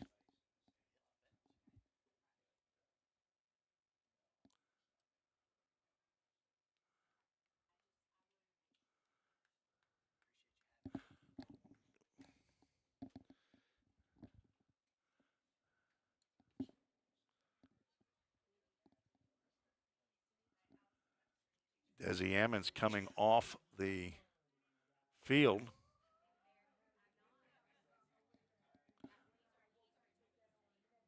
While I was talking, catch made by Julian Richards in foul territory off the bat of Jaden Perez, and I'm guessing Richards must have crashed into the fence on the play. Pippin moves over to third. So he tug up 2 outs now. And Adam Gordon at the plate. First pitch misses low and outside.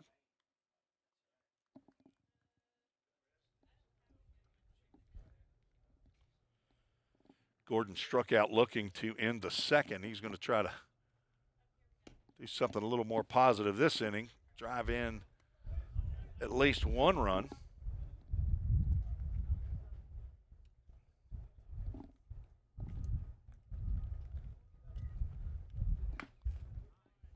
Off the end of the bat. That's a Chick-fil-A Gallatin foul ball.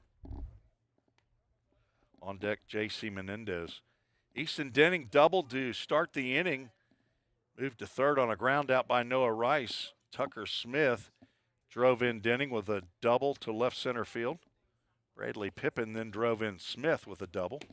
That hit 3/4 of the way up the fence in left field. So 3 doubles in the inning on 2 runs, 3 hits.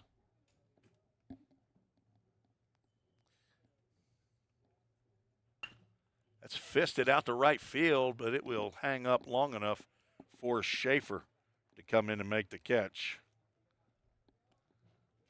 Pioneers come back with 2 here in the bottom of the 4th. Trail 5-3 as we head to the top of the 5th. Welcome to the Vol State Nursing Lab.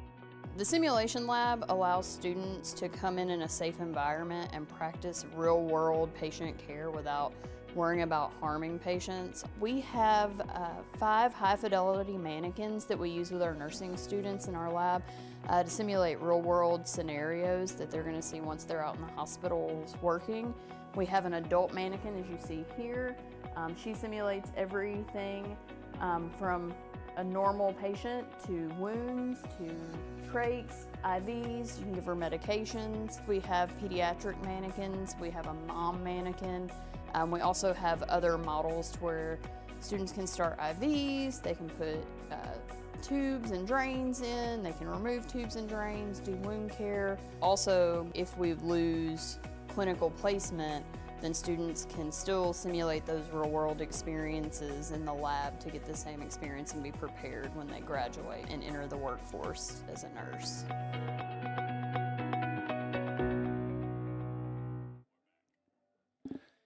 Tim Reese back on the Vol State Sports Network. Our director today, Dawson Sweetland. He is out of his sling. Had surgery, a month and a half ago now? 5 weeks ago. And he is healed to the point where he's out of that sling now. He is handling the camera switching, the computer, as well as the walk-up songs and in between inning songs. Here we don't have our public address announcer / DJ, Aaron Higgins. He is nowhere to be found. He is not sure if he's responded back on my group me DM or not.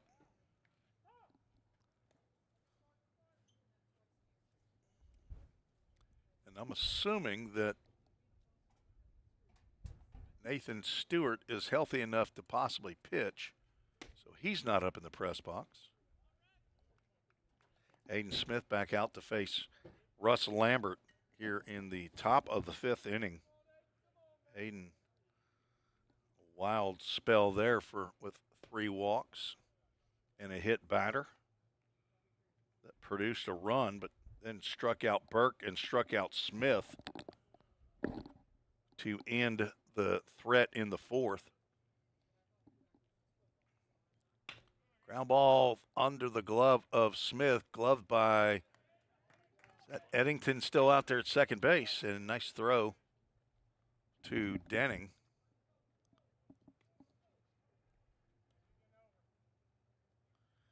Eddington in the Motlow series was a DH. Tucker Lorenz got hit by a pitch right on the knee, just to the right side of his knee. And I didn't see him today, but I know that happened on Friday. On Saturday, he would hardly walk. Braden Baker, Hudson Blank, both lower body injuries. They are out of today's contest as well. Adam Gordon in left, Jaden Perez in right. A.J. Armstrong is still ailing from his tweaked hamstring and a rolled ankle. So a walking wounded group here at Vol State. Julian Richards is 0 for 3. He's got 3 ground balls to Easton Denning. He's been playing fungo with Denning. Came in hitting .425. Now looking at a 3-ball no strike count from the freshman right-hander Aiden Smith. Drew Moorhead started the game, went 2 innings, 2 hits, 1 run. Walked 3, struck out 2, faced 11 batters. 3-0 right down Broadway. Brennan Mueller faced 5, hit 2. 3 of those batters came in to score as Richards reaches for the first time. That is the 10th walk of the game by Vol State pitching to go along with 3 hit batters. So 13 free base runners.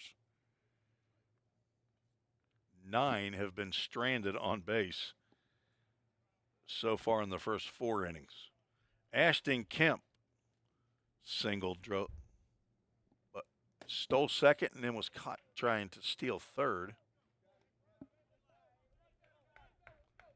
Ball State has not been very successful throwing out base runners this year. I think that's the 3rd base runner, maybe 4th this year. Richards is a threat to go. He leads the conference in stolen bases, 35 of them. You can just rest assured he is going to take off during this at-bat. Kemp is a freshman from Clarksville. These 2 teammates, Aiden Smith and Ashton Kemp, we've had a whole lot of Rossview Hawks playing in this game. Actually, Julian Richards at first base, former Hawk up in Clarksville. That's where Fort Campbell's located. Might be a few of you from Clarksville listening in today. 50 plus here on the YouTube channel. Got some changes I got to tell you about. I'm not sure how it's going to affect you as the end user. Another throw over. But Chief Engineer A.J. Fawson said that there's been either a change or maybe we're just starting to adhere to a federal policy about closed captioning, or that's what I call it. Pitch 2-0 in there for a called strike. So we have to set up the broadcast in a certain manner to allow the closed captioning. But then after the game's over, it gets taken off the website, off of YouTube for a little while, and YouTube has to do some more massaging of it, maybe correcting. 2-1 is just outside. That goes 3 balls and a strike to Kemp with Holden Warmath on deck. But then I think after a day or 2, it's put back up. So it will be back on that you can go and watch it. You just won't be able to watch it right away. Runner is going, pitches fouled over the dugout. Surprised that Richards has not taken off before that. He's been caught 5 times. He is well ahead. Runner goes, and he's not going to get stolen base there. That's back-to-back walks.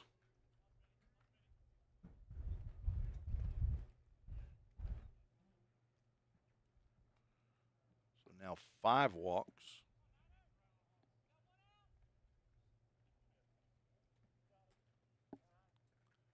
And we're going to get a pitching change. Jim McGuire out of the dugout. And he has already pointed to the bullpen, so we'll take a break. Tell you about the new pitcher when we return on the Vol State Sports Network.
Summit Concrete call to the bullpen for Vol State. Jack Lester, a 6'1", 205-pound sophomore, is on the mound for Vol State.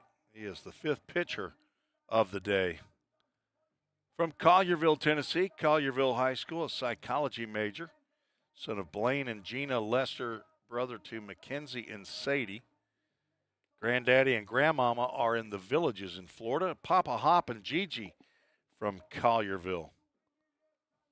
On in relief of Aiden Smith, who goes 1 1/3 innings, gives up 1 hit, 1 run so far, 2 runners on base. They're his responsibility. 5 walks, 2 strikeouts, 1 hit batter. He faced 10. And looking for Jack Lester to come in with 2 on and 1 out. See if he can roll a ground ball double play. One of the top hitters in the conference is coming to the plate. Holden Warmath, at least twice this year, he's been the player of the week. Is Warmath, 14 home runs, 66 RBIs. Second in the conference in RBIs at 16, and he's pops the first pitch he sees up. Over to the right side, foul territory. Denning makes the catch. 1 pitch, 1 out for Jack Lester. That's a big out. That'll bring cleanup hitter Jordan Akins to the plate. Malo State, let's see if they've updated their records yet. They hit a whole bunch of home runs, and Andrew Fulmer, their shortstop, I believe, has at least 15 now. They're 16. They have updated, as apparently Lester did not allow Akins to make eye contact before he started in his motion. Andrew Fulmer now at Motlow State has 16. That's second in the conference. Wild pitch is going to move the runners up 90 feet.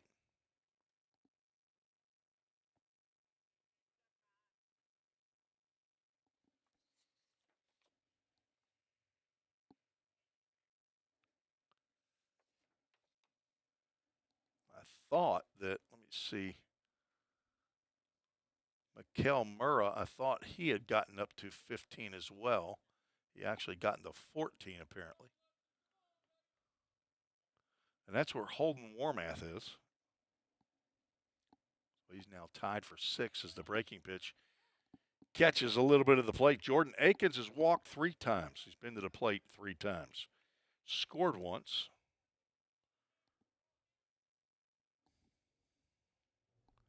Columbia State scored 1 in the first, 3 in the third, and 1 in the fourth. That ball's drilled high and deep to right field. And Akins' is bat flipped. He believes he's got it, and he has. Akins has just hit a 3-run home run. But Columbia State up 8-3.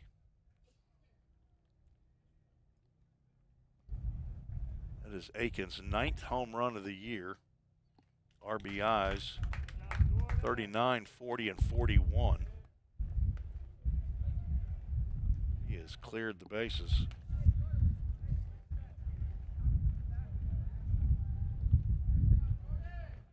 That is the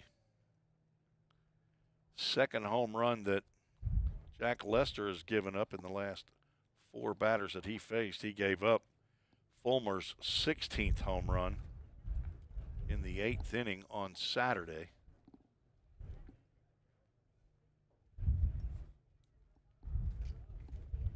Izzy Emmons having a conversation with home plate umpire Wayne Seeley about something.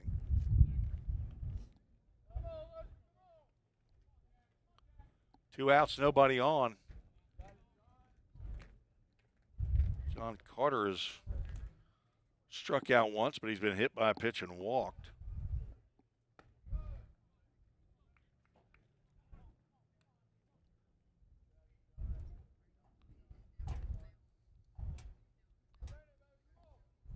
Three base runners not helping the cause. Now 3-0 to Carter. That's the first home run of the game by either team. 4 straight pitches outside the zone. That's Lester's first walk. 12th walk of the game. Trevor Mutzi will walk out to have a conversation with Lester while he's looking down at the bullpen in left field. Lester got 2 batters in that game against Motlow, and he was pulled right prior to that. Aiden Smith got 3 batters, gave up 3 straight hits. There were 5 straight hits by Motlow State in that third game as they scored 6 runs in the 8th inning and ultimately cruised to an 11-4 victory over Vol State to take 1 of 3. Isaac Schaefer will step to the plate. Couple of walks and a hit by pitch. This is the first time he's stepped to the plate without the bases being loaded, and he lines one out to right field. Perez, who is playing shallow, comes in, collects it on 1 hop, throws to second, but Carter able to get in before the throw, and runners now at first and second. Kerry Allen Burke, second baseman, stands in. A couple of strikeouts and a walk. So Schaefer walked with the bases loaded in the first, walked with the bases loaded in the third, was hit by a pitch with the bases juiced in the fourth, picked up 3 RBIs, didn't have an official at-bat until that single right there that did not drive in a run. That was the 5th hit of the game for Columbia State. They have 8 runs. Lester delivers a fastball. It's fouled off. Jack Lester is committed to continue his playing career at Christian Brothers University located down in Memphis. He's one of 3 Pioneers. Easton Denning heading to Lindenwood University, St. Charles, Missouri. Tapper foul. Desi Emmons tried to make the play, and he boots it. Give him an E for effort, though. Burke down in the count 0-2. Bradley Pippin, the third Pioneer player, that's a hit by pitch. They're going to say he's out. That's a strikeout. He got hit by a pitch. Brother Wayne Seeley making the determination that he leaned into the pitch, and that's a strikeout. That's 1 for Lester. Only gives up the solo home run, but 3 runs come in on 2 hits. No errors, 2 runners left on base. We're headed to the bottom of the 5th. We normally have our Alley Cassidy Brick and Stone Alumni Spotlight, but we've had that most of the game. If those of you that know about it, send me an email if you want the form for the Alumni Brick for your sophomore, redshirt sophomore that may be leaving after this year. We'll be right back.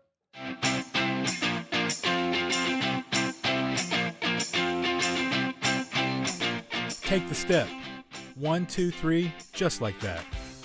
Take the step, the one you've always wanted to a better you and a brighter future. Choose a path to create, innovate, or educate.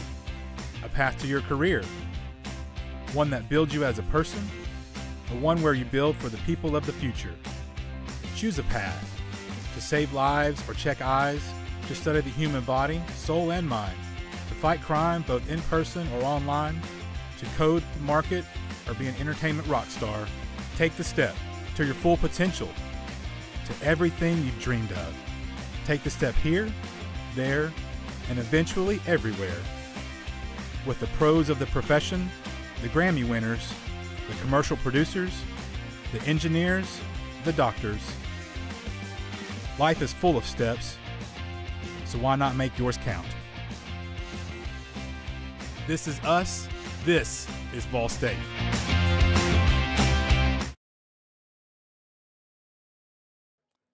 8-3.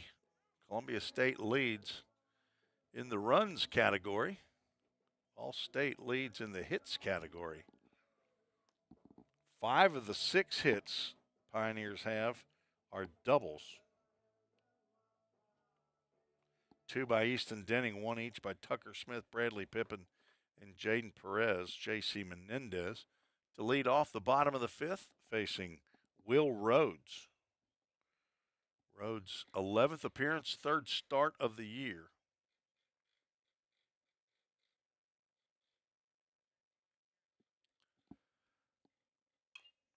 J.C. swings at a first pitch, grounds one. Foul pass, third base coach Jim McGuire. Coaching down at first base, Gabe Jennings. J.C. Menendez popped out to the first baseman in foul territory, leading off the 3rd.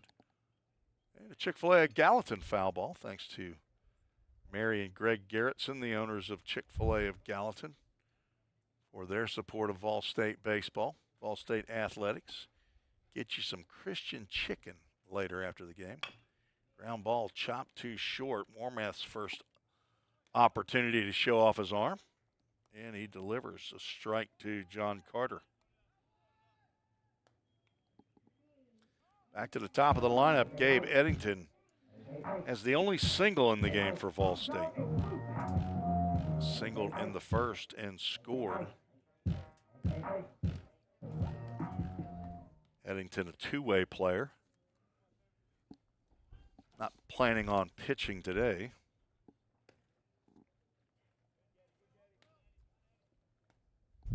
He has been hot lately with the bat.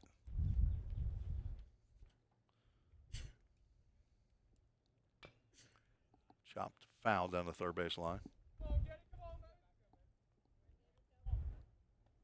Sam Smith picks that one up. Gabe played at Montgomery Central High School, 5'9", 160 pounds, Clarksville, Tennessee. Swings and misses at a disappearing slider.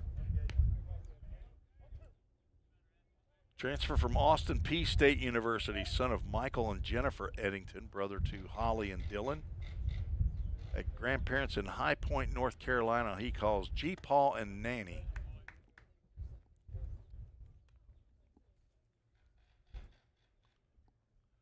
Gabe now hitting .349. Came in with 63 official plate appearances. Now has 23 hits. Swings and misses there. In the dirt, Lambert's going to have to throw down to first to record the out. 4th strikeout of the game for Rhodes.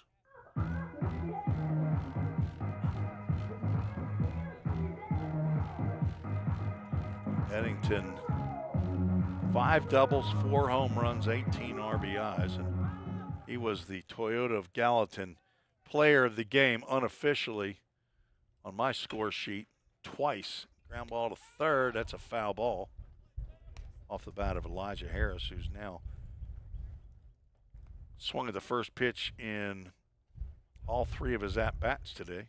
Popped out to the shortstop in foul territory in the first inning.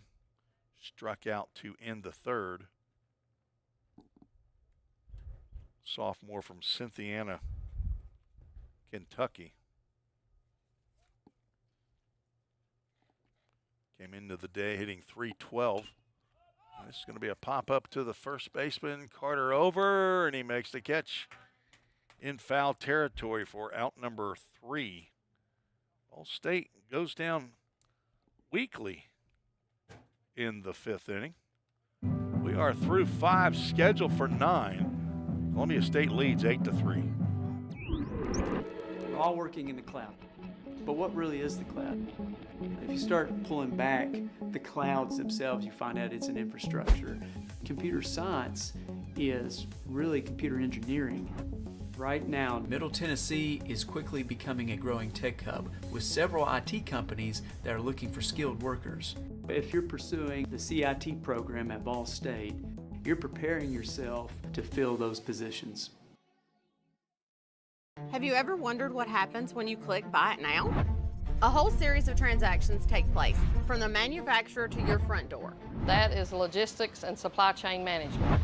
At Vol State, we offer end-to-end supply chain courses. Going into the future, our students need to understand these processes. A lot of business is dependent upon getting a product on time. Students here at Vol State are able to leave here with that knowledge. Because the supply chain Is counting on me.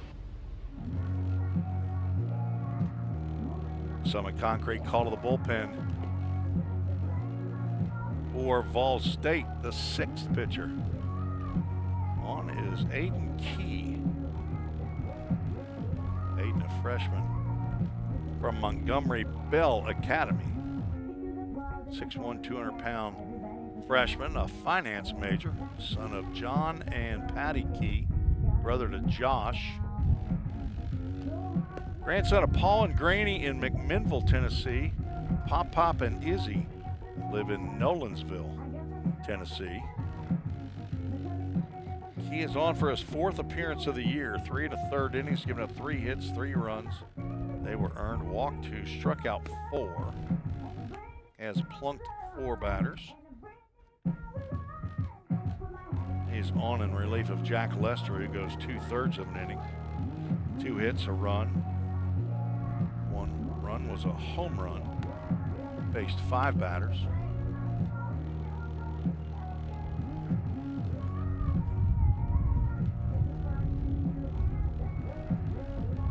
Big left-hander. Had a little bit of, I think it's been arm trouble. Not really sure, just been a little bit puny at times. Has not pitched in a good minute. Let's see if I can hold it up. He has not pitched since February 24th. That was against Calhoun Community College. 2/3 of an inning, 2 hits and a run. Walked 1, did not strike out a batter.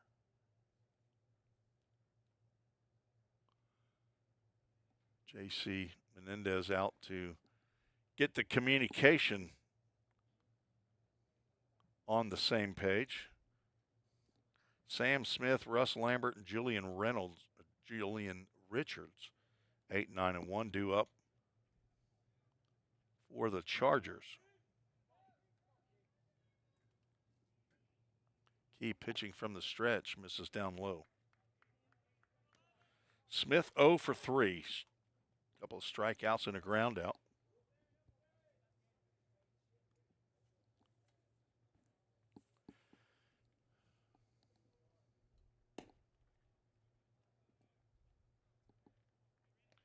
Walks have been a problem for Pioneers.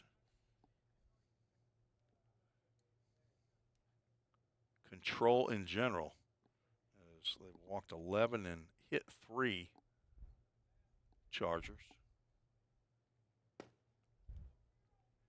Now 3 ball, no strike count. 1, 2, 3, 4, 5, 6.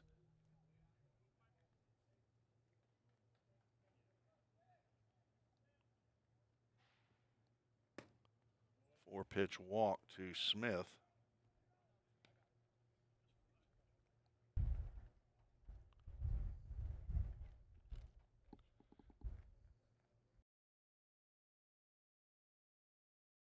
Russ Lambert comes to the plate.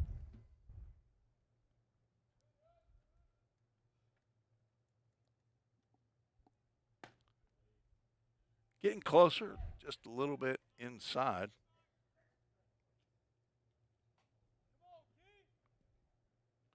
Seven of the 8 runs were either walks or hit by pitches.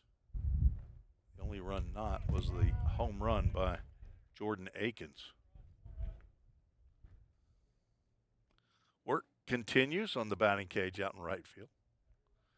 They are putting up the metal roofing. Red with a little tinge of orange, I would say, in that. Maybe not. Maybe it's, tell you, Dr. T's all over the color scheme here. There ain't any question. That is probably as close to the Vol State red as it possibly can be. 2 balls and a strike. Key looking over at first and delivers high to Lambert, who's 1 for 3. He singled in the second, was stranded at third, struck out swinging in third, grounded out to second.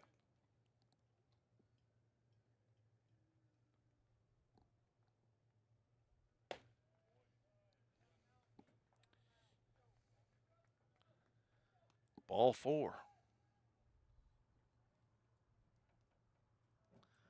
And a right-hander getting loose in the bullpen. Allstate came in 207 walks in 272 innings. It also plunked 69 batters. So 276 free base runners in 272 innings. That is not a recipe for winning. Squaring around a bunt is Richards. He pulls the bat back with no intention of putting that down, I would expect. Leadoff batter hitting 4 1/4 coming in. He's 0 for 3 with a walk and a run scored. Nobody out, 2 on. He is squaring, and he does attempt to bunt, but it's fouled back. Maybe he's just working on sacrifice bunting. As I said earlier, they defeated Walters State 2 out of 3. Couldn't play at their home field, Dave Hall Field, because of damage done about 3 weeks ago, two plus weeks ago, I think it is. Breaking pitch gets by Menendez. Both runners are going to move up on the pass ball. They played that series at Rose Park in Nashville, Tennessee, the home of the Belmont Bruins.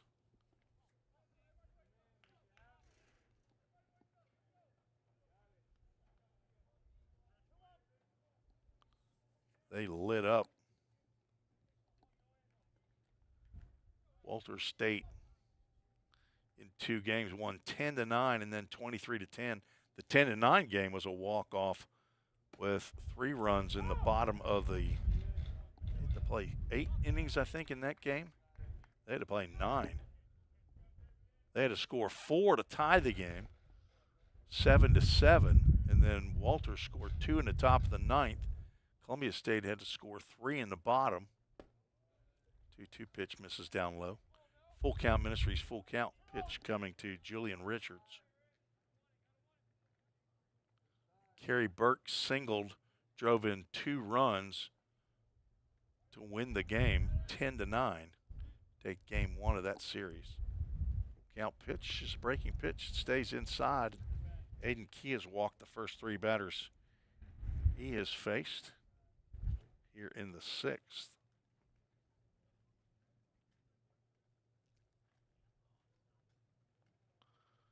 Ashton Kemp, a left-handed hitter, steps to the plate. He's 1 for 2.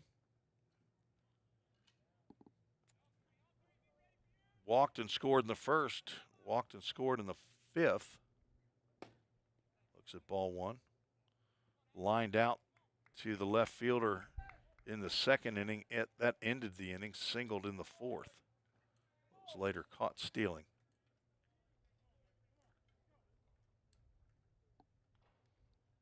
Lefty on lefty matchup, and Key is struggling to find the plate.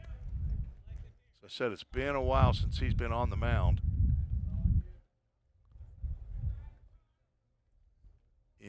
Against outside opponent. It's February 24th.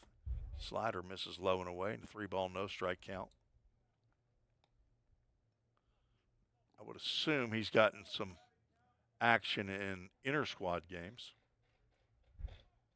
Just different when you put the real uniform on, though. 3-0 pitch. It's ball 4.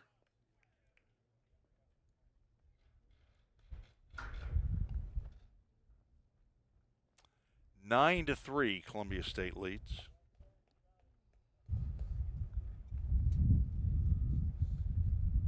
And that will end the afternoon for Aiden Key. Take a break, tell you about the new pitcher when we return on the Vol State Sports Network.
Summit Concrete call to the bullpen brings Carson Pack to the mound. 6 foot, 160-pound freshman from Murfreesboro, Tennessee. Oakland High School. Son of Tim and Mitzi Pack, brother to Cole, grandson of Papa Wayne and Grana. Papa and Granny. Also, everybody lives in Smithville, Tennessee.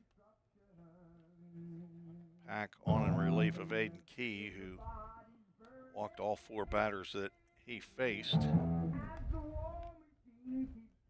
not record an out. And the 3 runners on base are his responsibility.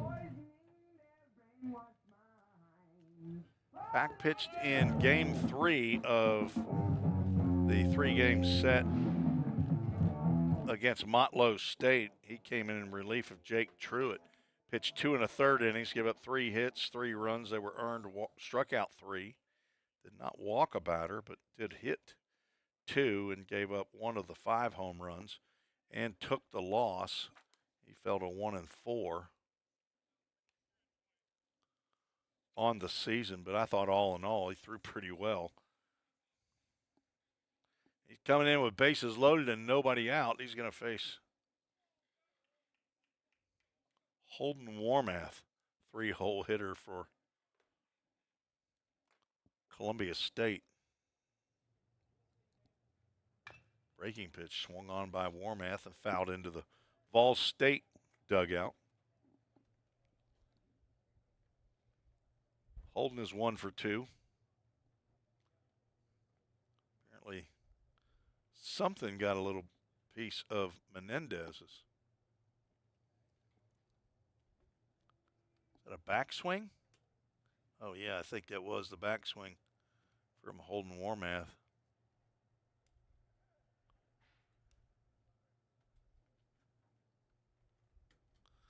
See if we've had anybody dialed in on the treesports@gmail.com. We have not. If you want to join the show, send an email to treesports@gmail.com.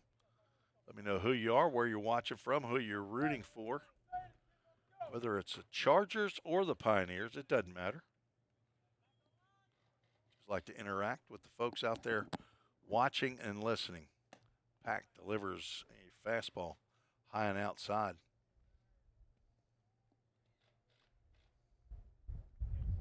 Carson, a very violent path from pitching rubber to the plate. It's called strike there at the knees.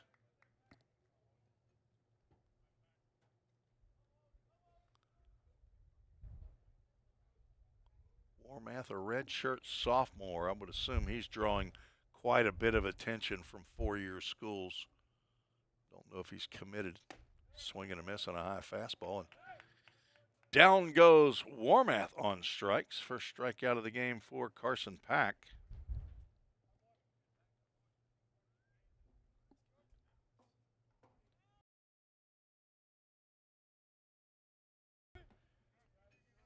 Okay. Did you already tell me that, or did somebody else say that? Because I did hear that from somebody, but okay. First pitch swinging, Jordan Akins fouls that one into the parking lot. He's been on base all 4 times he's come to the plate. He wasn't on base very long the last time, but he did touch them all as he hit his 9th home run over the right center field fence. Did not harm any construction workers. Swing and a miss on a breaking pitch by Pack. Carson gets ahead 0-2. Adam Gordon still in left. Noah Rice in center. Jaden Perez in right. Tucker Smith at third. Elijah Harris at short. Gabe Eddington is at second. Easton Denning at first. J.C. Menendez behind the plate. Blocking that pitch. Sounded like it got some meat. Part of his hand. Saved a run there on the breaking pitch. Akins has walked in his other 3 plate appearances.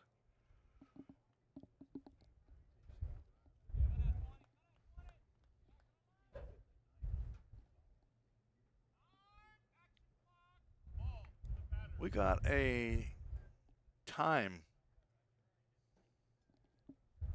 violation on Pack. Johnny Lowry with the announcement out there in the middle of the diamond.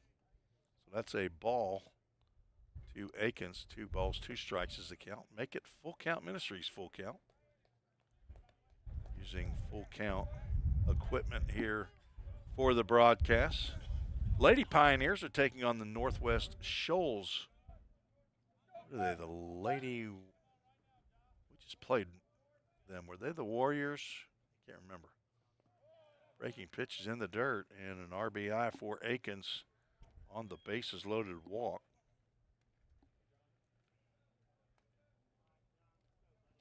Russell Lambert comes in to score the second run of the inning. The score is 10-3. I don't know the police code for 10-3. You'd think if it was that close to 10-4,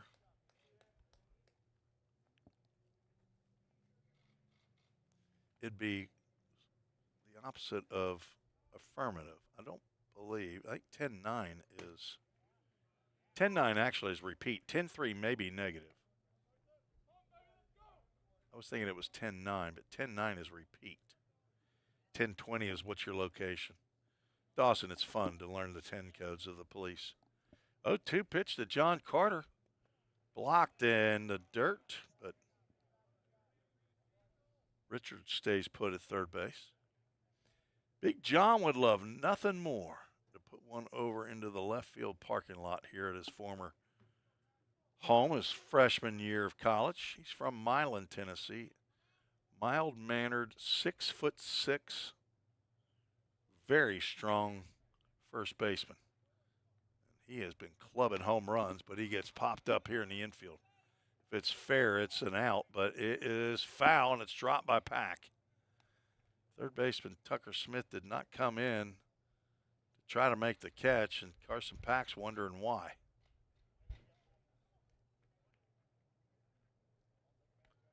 Tucker stayed put at third base. John Carter gets another bite at the apple. Count remains 1 ball, 2 strikes. Pack lost his wristband. Tucker's going to come over to try to help, but instead, the All-American Johnny Lowry out there will come in and help Carson Pack. John Carter struck out his first time, and then he's hit by a pitch in the third, walked and walked. He's batting here for the 5th time in the game.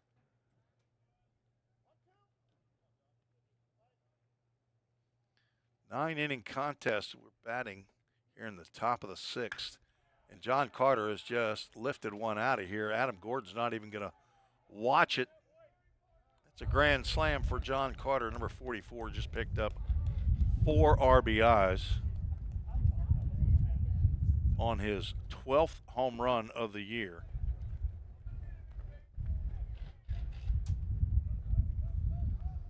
I didn't use my yard card on John Carter. I just knew that he's a home run hitter and he'd love to lift one out of here. He did. Walks will kill you, boys. 3 more walks come home to score. That's the 2nd home run of the ball game for Columbia State. Isaac Schaefer comes to the dish. 2 of those runners charged to Aiden Key, as all 4 of the runners that he allowed to reach have come home to score. 14-3.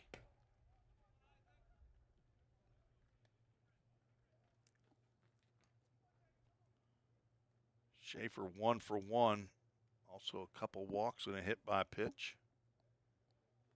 3 RBIs. Pack is pitching with some, what's the word I'm looking for? Schaefer is backing as far away as he possibly can in that batter's box on the 3-0. He has extreme violent Bad intentions. That's what I'm looking for. Carson Pack is not happy. Delivers a fastball right down the can, and Schaefer fouls that one back. He singled into right field in the fifth. Columbia State's opened it up with 6 here in the top of the 6th inning.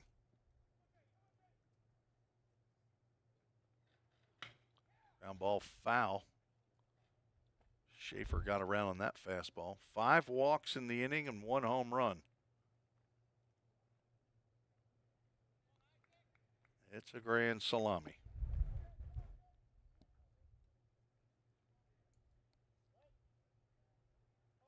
Seventh pitcher of the game, Carson Pack, delivers. That's over the head of Schaefer, and he'll go down to first base with his 3rd walk of the game. Kerry Allen Burke, the 9th batter to come to the plate for Columbia State here in the 6th.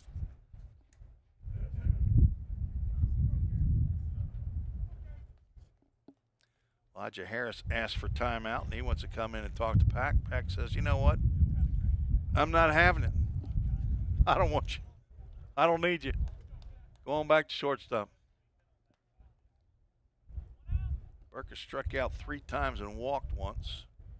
Last strikeout, he actually got hit by a pitch. Strike called. Wayne Seeley's seen enough walks. He's ready to start calling strikes. Burke says, why couldn't you have done that after I batted?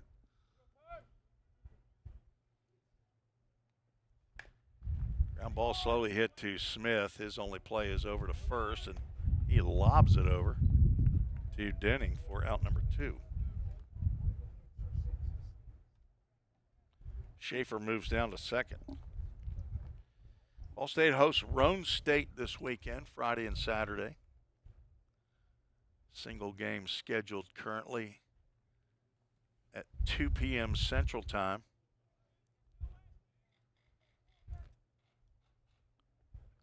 The doubleheader scheduled Saturday at noon. We'll carry those right here on the Vol State Sports Network. Columbia State heading to Motlow for their 3-game series. They play Northwest Shoals at home next week while we host Motlow State.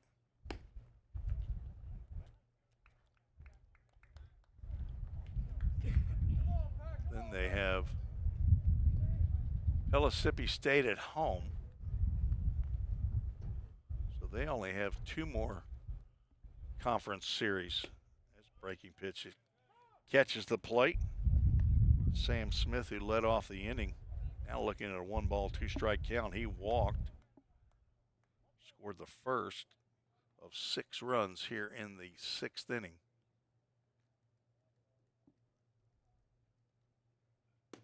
Breaking pitch misses outside.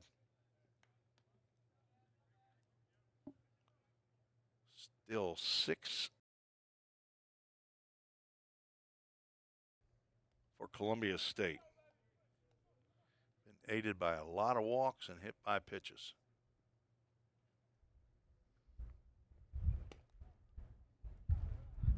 Full Count Ministries, full count, 2 outs, a runner at second.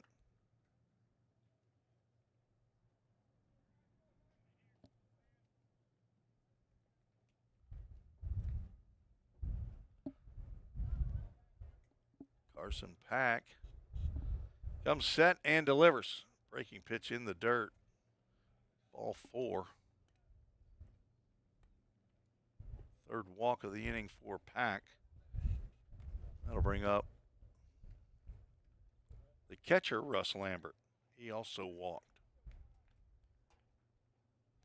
7 walks in the inning by Vol State pitching.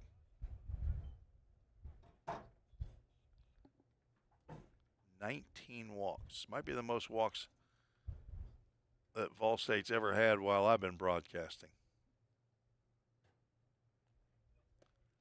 Breaking pitch. That gets the zone.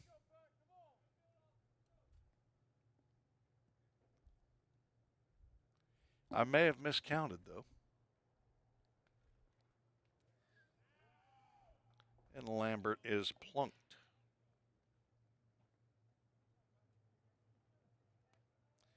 First plunking by Pack. That's the fourth. Hit batter, and the bases are loaded for the leadoff batter, Julian Reynolds. Why do I want to call him Reynolds? Julian Richards. Must have known somebody named Julian Reynolds at one point in time.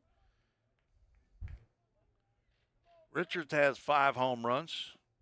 Came in with 29 RBIs and slices one foul down toward the Vol State bullpen.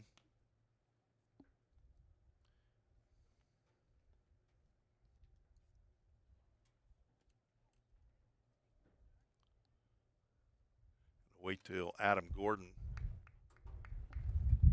Gordon ended up picking that up, or somebody came out of the bullpen.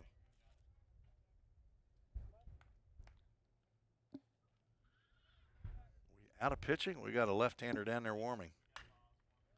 Owen Boswell sees that one sail over his head into the parking lot as Pack gets ahead in the count.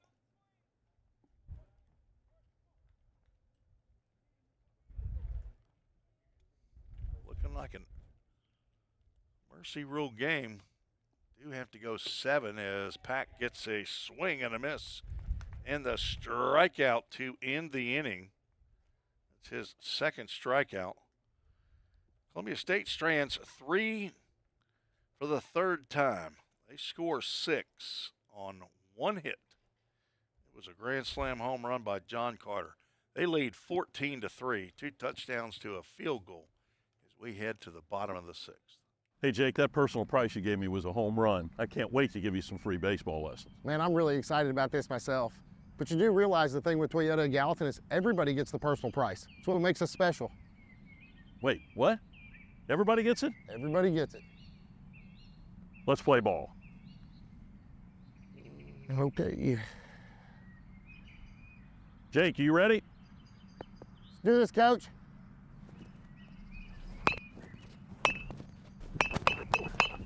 Hey, Coach, this is pretty easy. We'll see about that.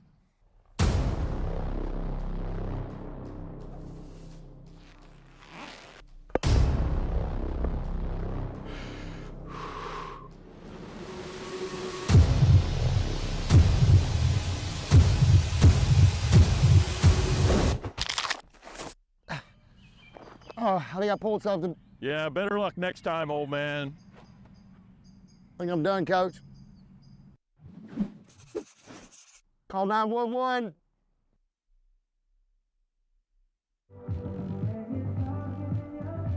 Will Rhodes back out on the mound for the Chargers.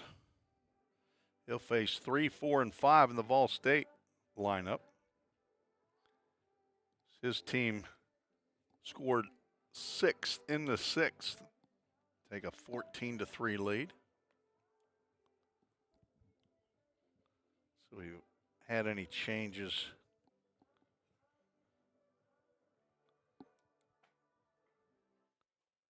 Does not appear.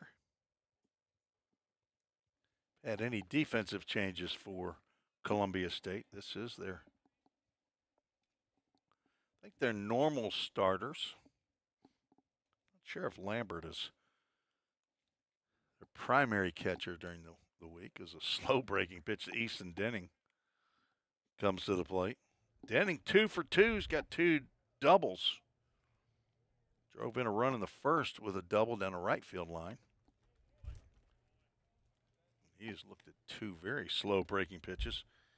Clubbed a double into left center field off the Jersey Mike sign, leading off the 4th. Doesn't look like Rhodes wants to throw him a fastball at all. 3 balls and no strikes. See if Denning has the green light. If he did, he didn't take a cut. That was a pitch on the tee. 3 balls and a strike. Got a yard card? Full Count Ministries, full count. Not ready to use it? You're going to save it.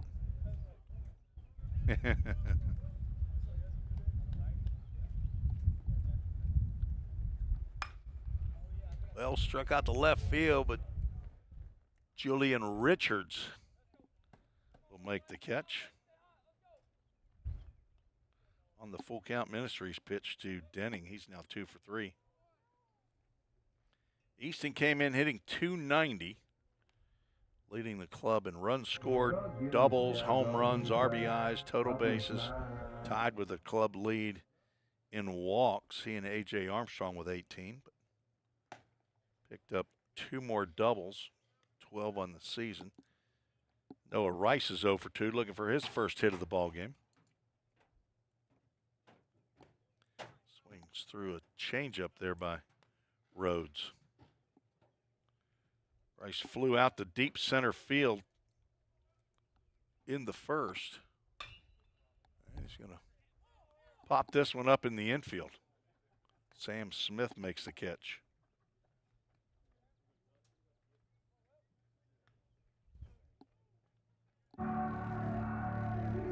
Last 7 have been retired by Rhodes. Tucker Smith got him for a double in the 4th. Wasn't all that well hit, but it got into left center field. Ashton Kemp, the center fielder, tried to come in and make a sliding catch. It ended up hopping over his body, picked up by Richards in left field. By that time, Smith had cruised into second base. He takes a healthy cut at a breaking pitch and comes up empty. He struck out in the 2nd. Ball State 3 runs, 6 hits. They do have 1 error. That's well hit out to right center field. Back goes Camp. He's still going. He's going to watch that one go over the Alley Cassidy brick and stone sign for a solo home run for Tucker Smith. Smith picks up his 5th home run of the year. RBI number 21.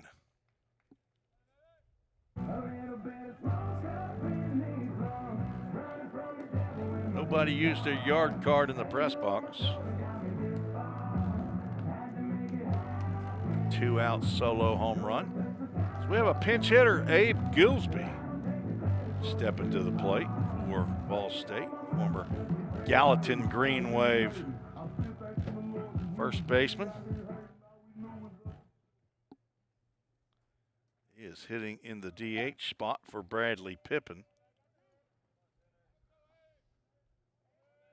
Abe playing in his 4th game of the year.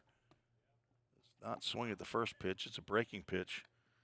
Catches the outside corner. He's 1 for 4, and that 1 is a double. He's got 3 RBIs. Looks at another breaking pitch down. Saying, hey, I don't get to the plate very often. Throw me a fastball. Let's see what I can do. He's a sophomore. He's one of the presidential ambassadors, I think is what they're called. And ambassador here at Vol State. Takes that one for a strike at the knees, and he's looking at a 2-ball, 2-strike count. I think there's 15 or less than 20 of them that represent the college doing tours of VIPs around. So Abe, a very impressive young man, picked to be one of the presidential ambassadors. Full count Ministries, full count to Abe Gillsby. And he cannot hold up on a swing, and he's down on strikes. 1 run, 1 hit in the inning. No errors, nobody left the board. We are heading to the 7th. All State trails by 10. Welcome to the Vol State Nursing Lab. The simulation lab allows students to come in a safe environment and practice real-world patient care without worrying about harming patients. We have 5 high-fidelity mannequins that we use with our nursing students in our lab to simulate real-world scenarios that they're going to see once they're out in the hospitals working. We have an adult mannequin, as you see here. She simulates everything from a normal patient to wounds to crates, IVs, you can give her medications. We have pediatric mannequins, we have a mom mannequin. We also have other models where students can start IVs, they can put tubes and drains in, they can remove tubes and drains, do wound care. Also, if we lose clinical placement, then students can still simulate those real-world experiences in the lab to get the same experience and be prepared when they graduate and enter the workforce as a nurse.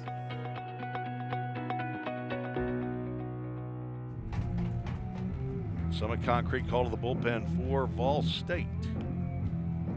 Owen Boswell, the new pitcher here in the top of the 7th, 5'10", 200-pound sophomore from Mumford, Tennessee, attended Mumford High School. Even graduated from Mumford High School 2024. Transfer from Bethel University down in West Tennessee. A math and science major, the son of Stephen and Jennifer Boswell. Brother to Colton, Michaela, and Connor. His grandparents in Atoka, Tennessee. He calls them Paw and Nana. And he has grandparents in Paris, Tennessee. Grandpa and Mimi.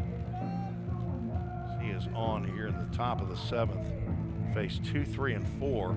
The Columbia State lineup. He is the 8th pitcher on for Vol State.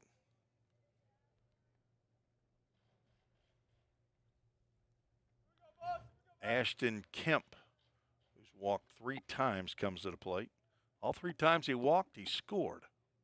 Lefty on lefty matchup. The slider misses inside.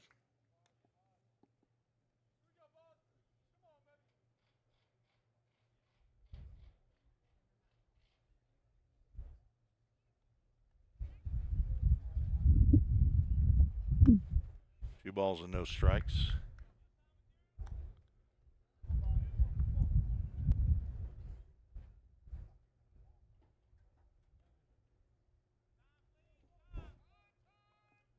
Called as the ball gets out of the bullpen down the right field line. Carson Pack goes an inning, gives up a hit, 2 runs that were earned, walked 3, struck out 2. The one hit was a grand slam home run. He also hit a batter and faced 8.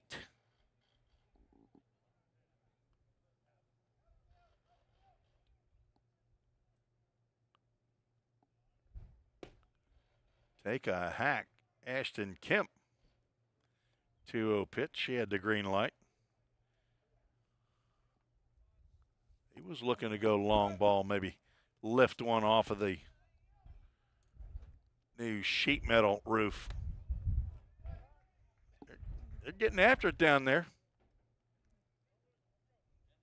The new batting cage that's going on. We got one for baseball and softball. Not sure if they've completely finished the softball one yet, but it's going to be lighted and there'll be some sides on it. There is the 4th walk of the game for Ashton Kemp.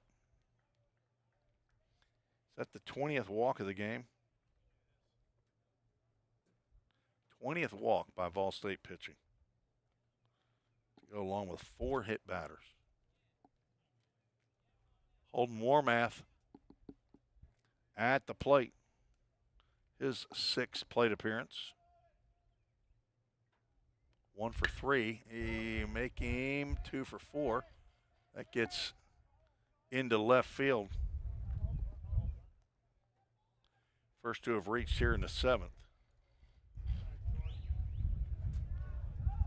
And the 7th hit of the game for Columbia State. Jordan Akins. He had a 3-run home run, and the 5th steps to the plate.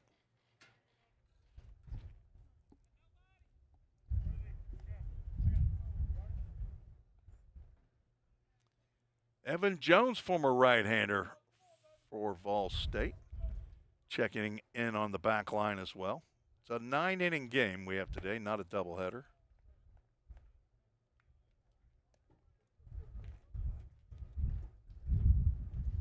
Come on in, Evan.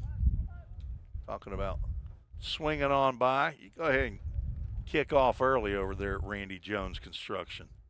I won't tell anybody. 0-1. Misses up. Evans one of the big time alumni here at Vol State. He knows Dr. T and all the big brass. He's got lots of money. Spreads it around. Also a Full Count Ministries guy.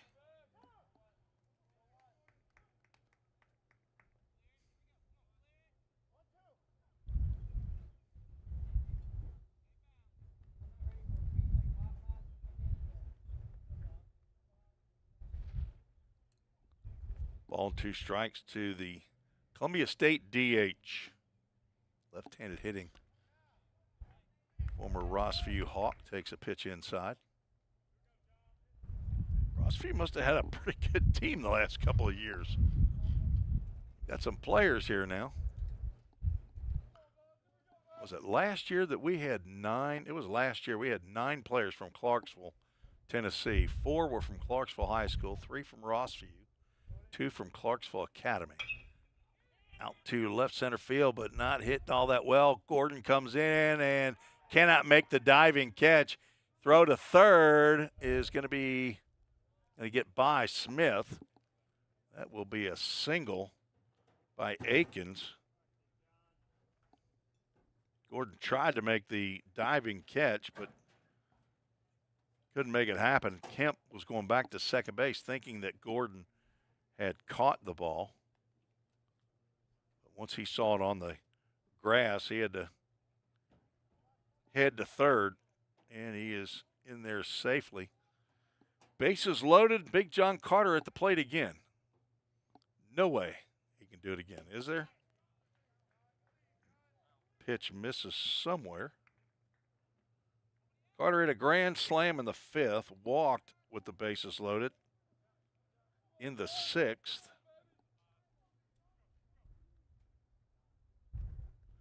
And in a position here to really put his stamp on this game. 1 of 2 home runs, he and Jordan Akins, which are 2 of the 8 hits. The other hits, all singles. Nice breaking pitch snapped off by Owen Boswell.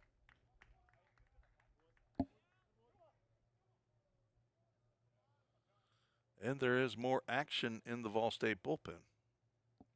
Not sure how many more people we got down there. Anglin's going to redshirt, so he's going to burn his red shirt to pitch in a game against Columbia State.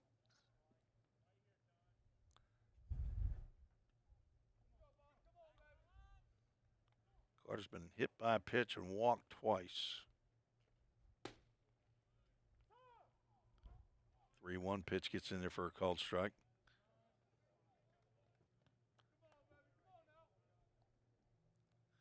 He's going to be hacking at anything close here.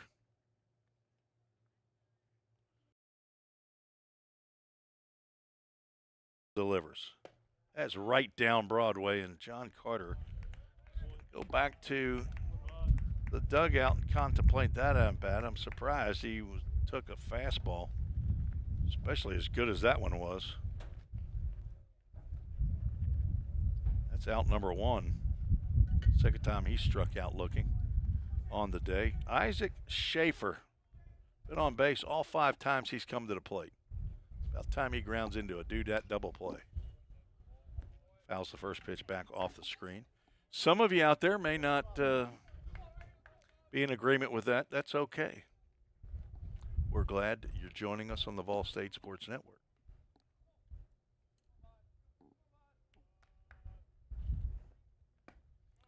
Boswell ahead in the count 0-2 as Schaefer looked at a fastball in the outside corner. Dyersburg State is taking on. I have no idea. I was looking at the wrong day.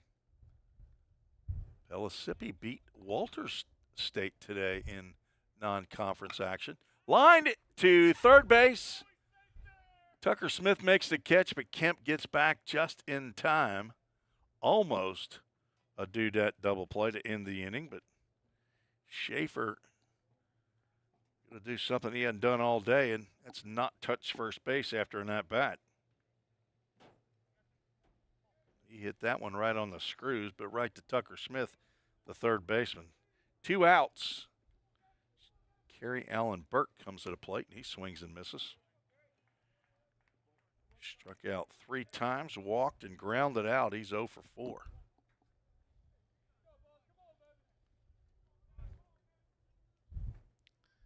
Evan Jones listening in.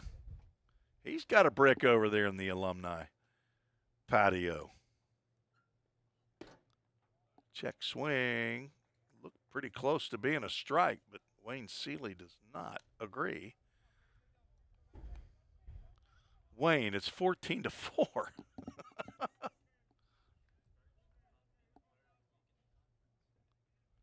Burke was the player of the week? Really?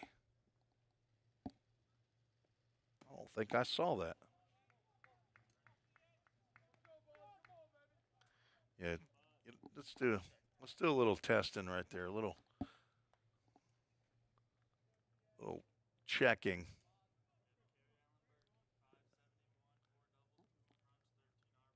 $13 RBIs. Wow. Breaking pitch catches the inside corner. Count goes 2 balls and 2 strikes. 571 for home runs in the same inning, you said? So this was against Walters. 13 RBIs against Walters State. Well, Pellissippi beat them 11-6 today. They're ranked 16th in the country, and they're in 3rd place in the conference.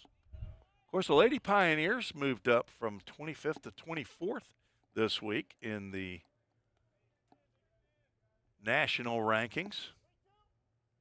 Full Count Ministries, Full Count. The runners should be on the go.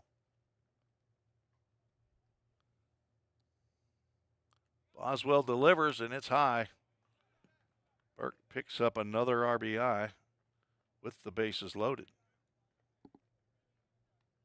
Second walk of the inning is, looked to me like Boswell is trying to really step on a fastball there.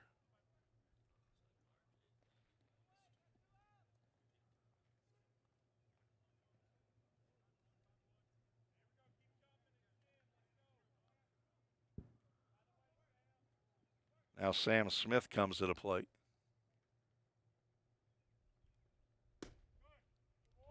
Strike on the outside corner. That's a 15-4 strike possibly. Let's see if the Lady Pioneers score is up. It's not showing. I've got another way to get to that. They're playing a doubleheader against Northwest Shoals.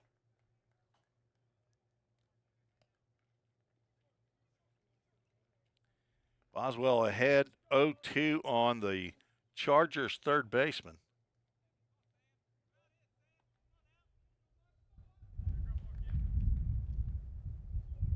Ball State won game 1 5-0. On the inside corner for ball 1. And it is 1-1 in game 2 across campus. That's in the top of the 3rd.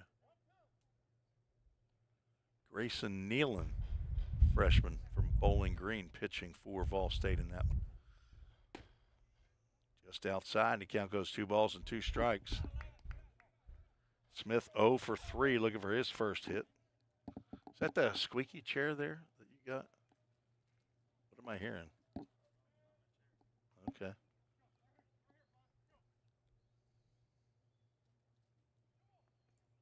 Breaking pitch. Boswell thought he got it, but no, we're going to face another Full Count Ministries full count with bases loaded. Smith has walked his last 2 times up. He went 0 for 3 in the first 3. See if he gets a pitch to hit here. He does not.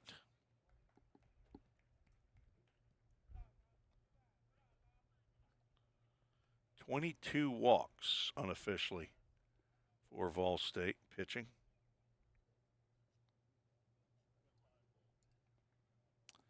And Coach McGuire out of the bullpen. We'll have a new pitcher when we return on the Vol State Sports Network.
Summit Concrete called the bullpen for Vol State. R.J. Moore, 6'1", 190-pound redshirt sophomore, is on for the Pioneers.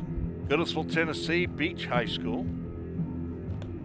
He's the son of Ricardo Moore and from Goodlettsville, and Brooke Heiler from Nashville. The Nana in Nashville and the Papa and a Gigi also in Nashville. RJ is on for his 5th appearance of the year. It's his 3rd in relief. Last pitched against Lindsey Wilson back on March 18th. Got the start in that game. Went 1 inning, gave up 1 hit, no runs. Walked 1, struck out 1. RJ is one of the people being commemorated right now on Facebook on the Goodlettsville Little League web or Facebook page. 10-year anniversary of when he and his teammates went to the Little League World Series in Williamsport, Pennsylvania for the city of Goodlettsville and got all the way to the U.S. Championship game and lost. That happened 10 years ago this summer.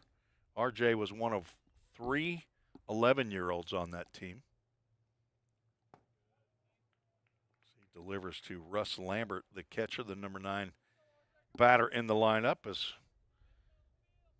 Ball State trying to get that last out here in the top of the 7th, trailing 16-4. The ball is smashed down the third base line, but it's foul.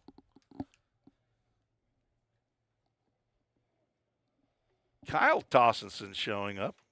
Not a Vol State alum, but he's a big-time supporter. Dr. T's main squeeze. You been here all game?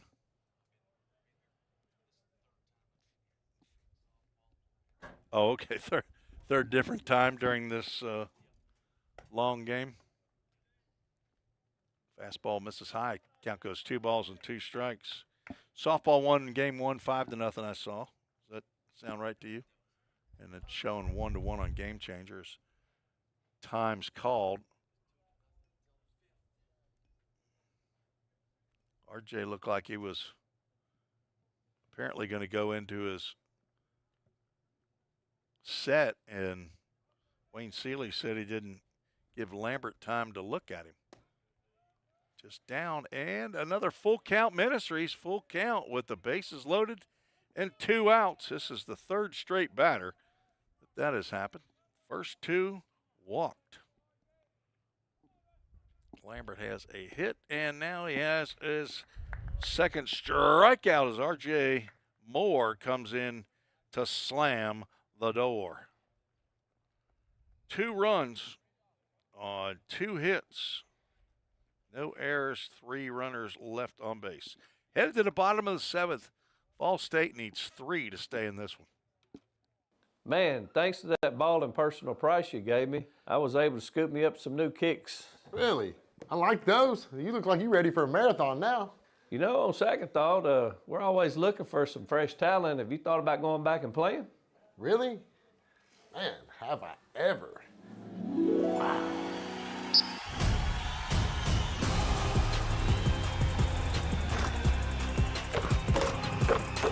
Go to the go. There you go, buddy.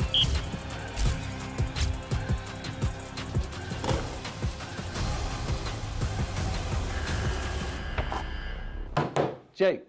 You for real, Coach? Yeah. Well, here's the thing about the personal price, Coach. Everybody at Toyota Gallatin gets it. That's what makes us so special. Well, on second thought, I think we're all booked up. Come on, Coach. For real? Give me a shot. We'll pass. Oh, come on. Wow.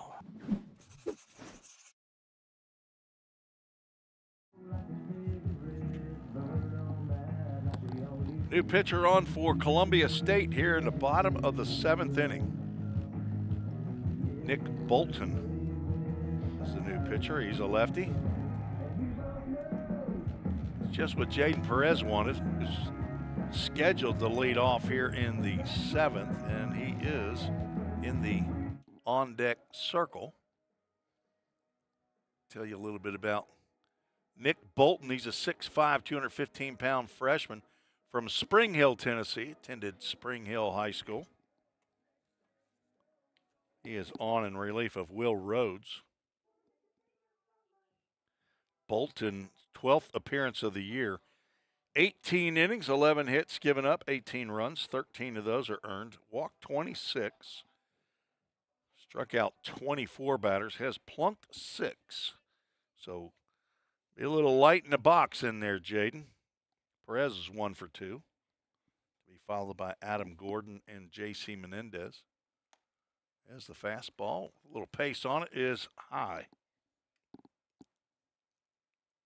So Rhodes goes 6 innings, 7 hits. There's a line drive, base hit in the right center field by Perez. He's rounding first, but he will drop the anchor as Ashton Kemp gets it in quickly. And Sniper got Johnny Lowry. He's down in the grass, checking his hip. That's a trip to the VA hospital. Johnny's going to have to head over there and get some x-rays. 14-year veteran in the Army. Will Rhodes, 7 hits, 4 runs. They're all earned. As Adam Gordon is at the plate. He swings at the first pitch. Flies one out to left field, and Richards handles that one. Gordon now 0 for 3. Juan Carlos Menendez steps to the plate.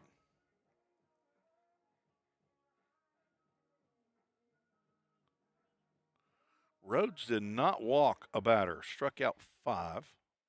Did give up a solo home run to Tucker Smith.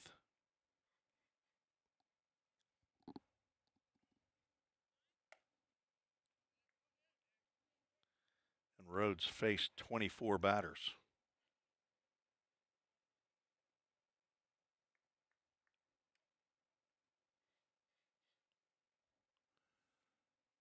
Menendez sees 2 out of the zone. He's 0 for 2. Popped out to the first baseman in foul territory. Grounded out to short. He's looking for a knock here in the bottom of the 7th.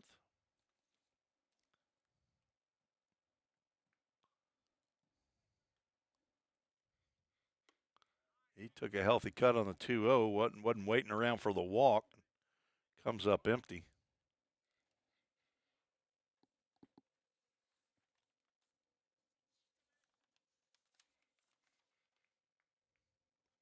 JC's 5'11", 195 pounds, from Miami, Florida.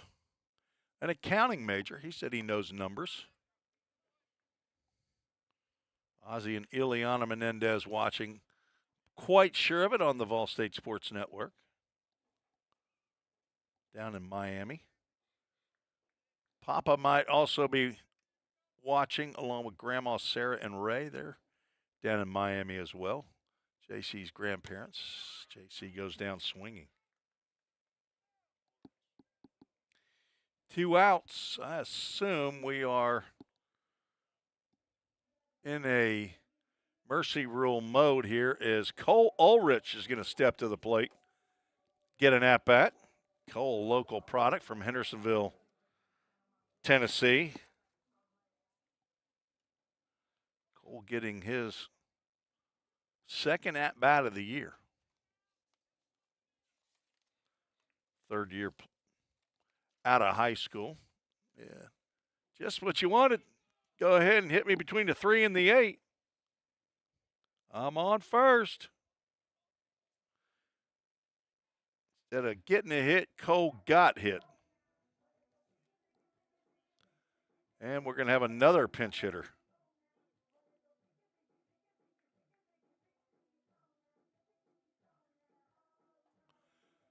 Bugs Meadows at the plate.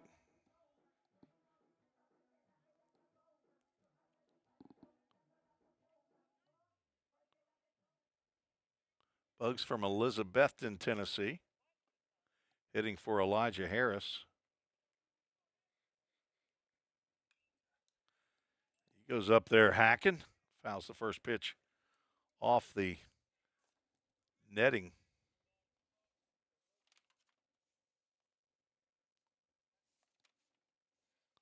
Bugs 5'10", 175 pounds. Cody and Kim, his parents. Ashlyn, his sister.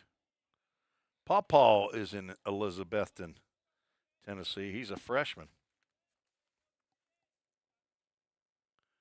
Bugs looking for his first collegiate hit. Playing in his 5th game. He's got 4 at-bats. Make it 5. This is his 6th. He has drawn a walk. Make it his 7th because he's also got a sac fly RBI. 2 balls and a strike.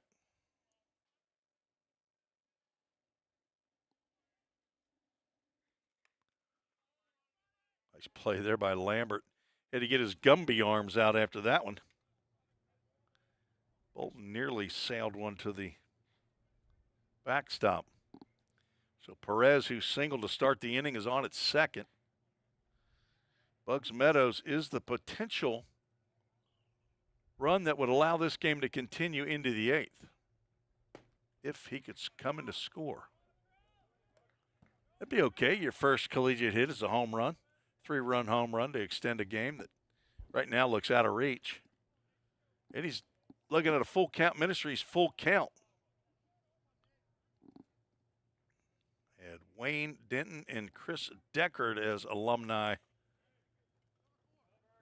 players that came up into the press box and joined me on the broadcast as Bugs draws the walk. Easton Denning will come to the plate.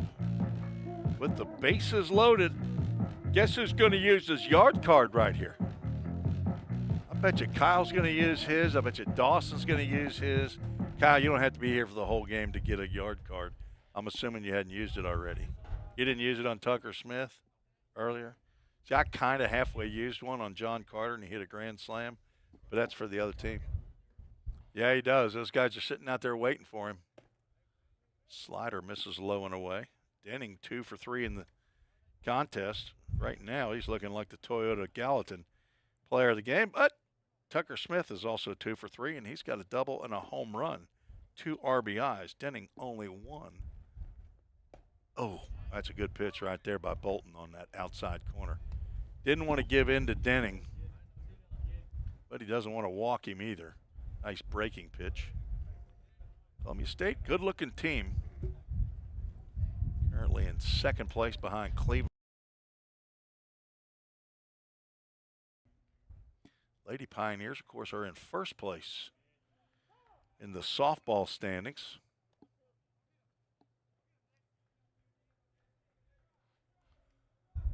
Called strike on that outside corner. Denning's gone to the left side twice. Hit a double in the left center field gap, flew out to the left field. Does not offer the pitch that nearly hit his right knee, and the count goes 2 balls and 2 strikes with the bases juiced. Is this the first time today Ball State has had 3 runners on? I believe it is. They've only left 2 runners on base. Columbia State has left, I don't know, what did I say, 17? 17 runners on. Breaking pitch misses outside. We'll have a full count, Ministries full count. We'll have the Toyota of Gallatin player of the game, named after the game, and we'll have the full count Ministries verse of the game. Lady Pioneers just taking a 2-1 lead. As Northwest Shoals batting in the top of the 4th. Just down, and Denning picks up the bases loaded RBI on the walk. That was a close pitch as Jaden Perez comes in to score. We retain our yard cards. I'm going to go ahead and use it again right here. Noah Rice. Now Bugs Meadows out at second base. It's a 10-run mercy roll. Rice swings to the first pitch, pops it up. That will get out of play and into the parking lot. Just past the bistro tables down the third base line. Who's sitting down there at the bistro tables today? And is the waiter or waitress bringing food out? Oh, we're not going to do. Sliding in there safely is Cole Ulrich.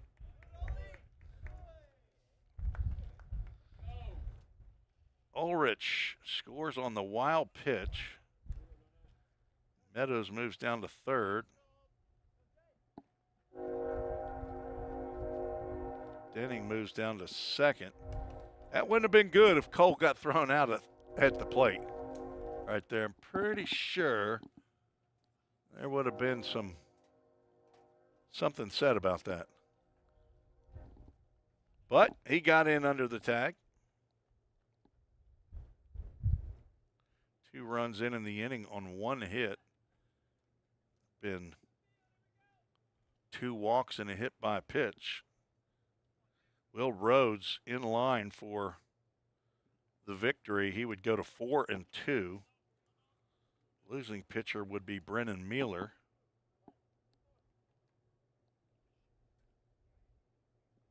Mueller's first decision on the year as Rice swings through a breaking pitch. Now Vol State's down to their last strike. Noah's 0 for 3, a fly out, ground out, and a pop out. Looking for his first hit. Facing the left-hander, Nick Bolton.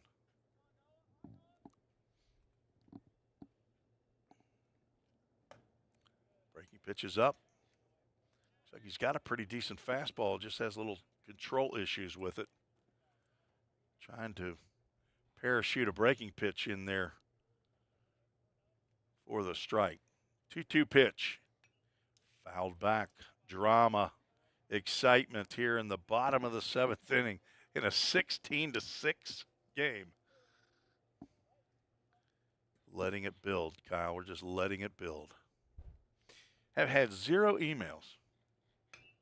Another foul ball. Schwab sent me an email, though. My statement's ready for view. 2-2 pitch. Swing and a miss. And that will end the contest on the strikeout. All State strands 2. They score 2 on 1 hit, no errors, and fall to Columbia State 16-6 as this game ends early.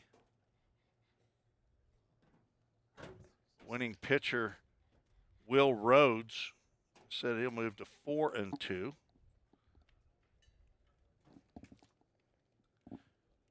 Columbia State moves to 23-15 overall in the season. Vol State falls to 17-22. 16 runs, 8 hits No errors for Columbia State. 6 runs, 8 hits, and 1 error for Vol State. Losing pitcher Mueller falls to 0-1. No save in the game. And Rhodes moves to 4-2. Vol State will next play on Friday against Roan State at 2 p.m. Central Time. And doubleheader on Saturday at noon Central Time. Columbia State travels to Motlow State for the 3-game series. They only have 2 more series. Vol State has 3 more. Roan State at home this weekend, on the road the following weekend at Walters, and then back home for the final home series against Jackson State. Our Full Count Ministries verse of the game is found in 1 Corinthians chapter 10. It is, where is it? Oops. Somebody stole it. There it is.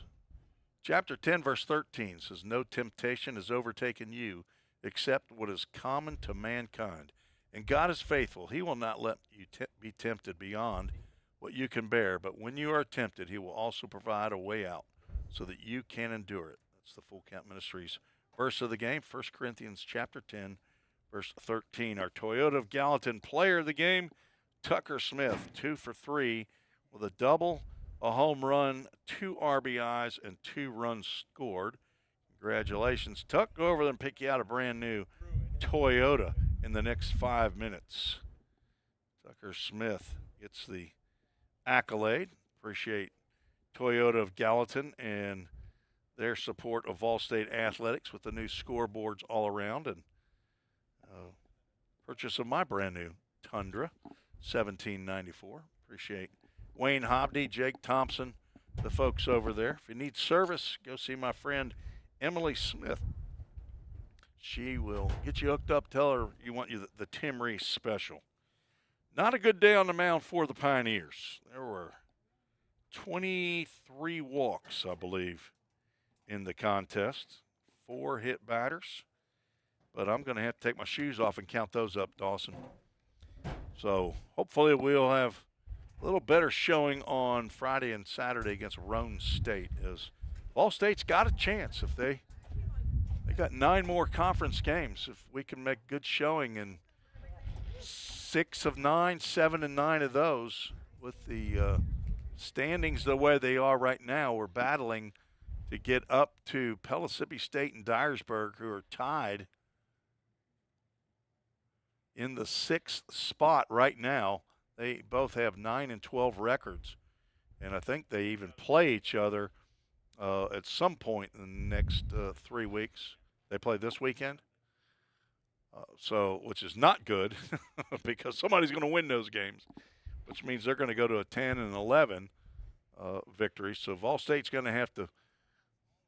I'm thinking they're going to have to sweep Roan and Jackson and see if they can get one against Walters at Walters. So 7 games would put them at 14 wins, and possibly get them into the 6th, which means Vol State could host, if they get into that 6th slot, a best of 3 series, and they would host the number 7 team. Well, that'll do it. Good job by Dawson Sweetland. You should have seen him running around up here in the press box. Doing a great job. Appreciate him being here in the absence of our other folks. But thanks to Dawson Sweetland, and also for our alumni that came by and spoke on the headsets. Wayne Denton, a pitcher from 76 and 77. Chris Deckard, left-handed pitcher from the mid-90s, who've come on campus. Also, Bill Ridings was here as well. For Dr. Wendy Tossenson and Athletic Director Bobby Hudson, this is Tim Reese saying so long. Thanks for joining me on the Vol State Sports Network. Good night, everybody.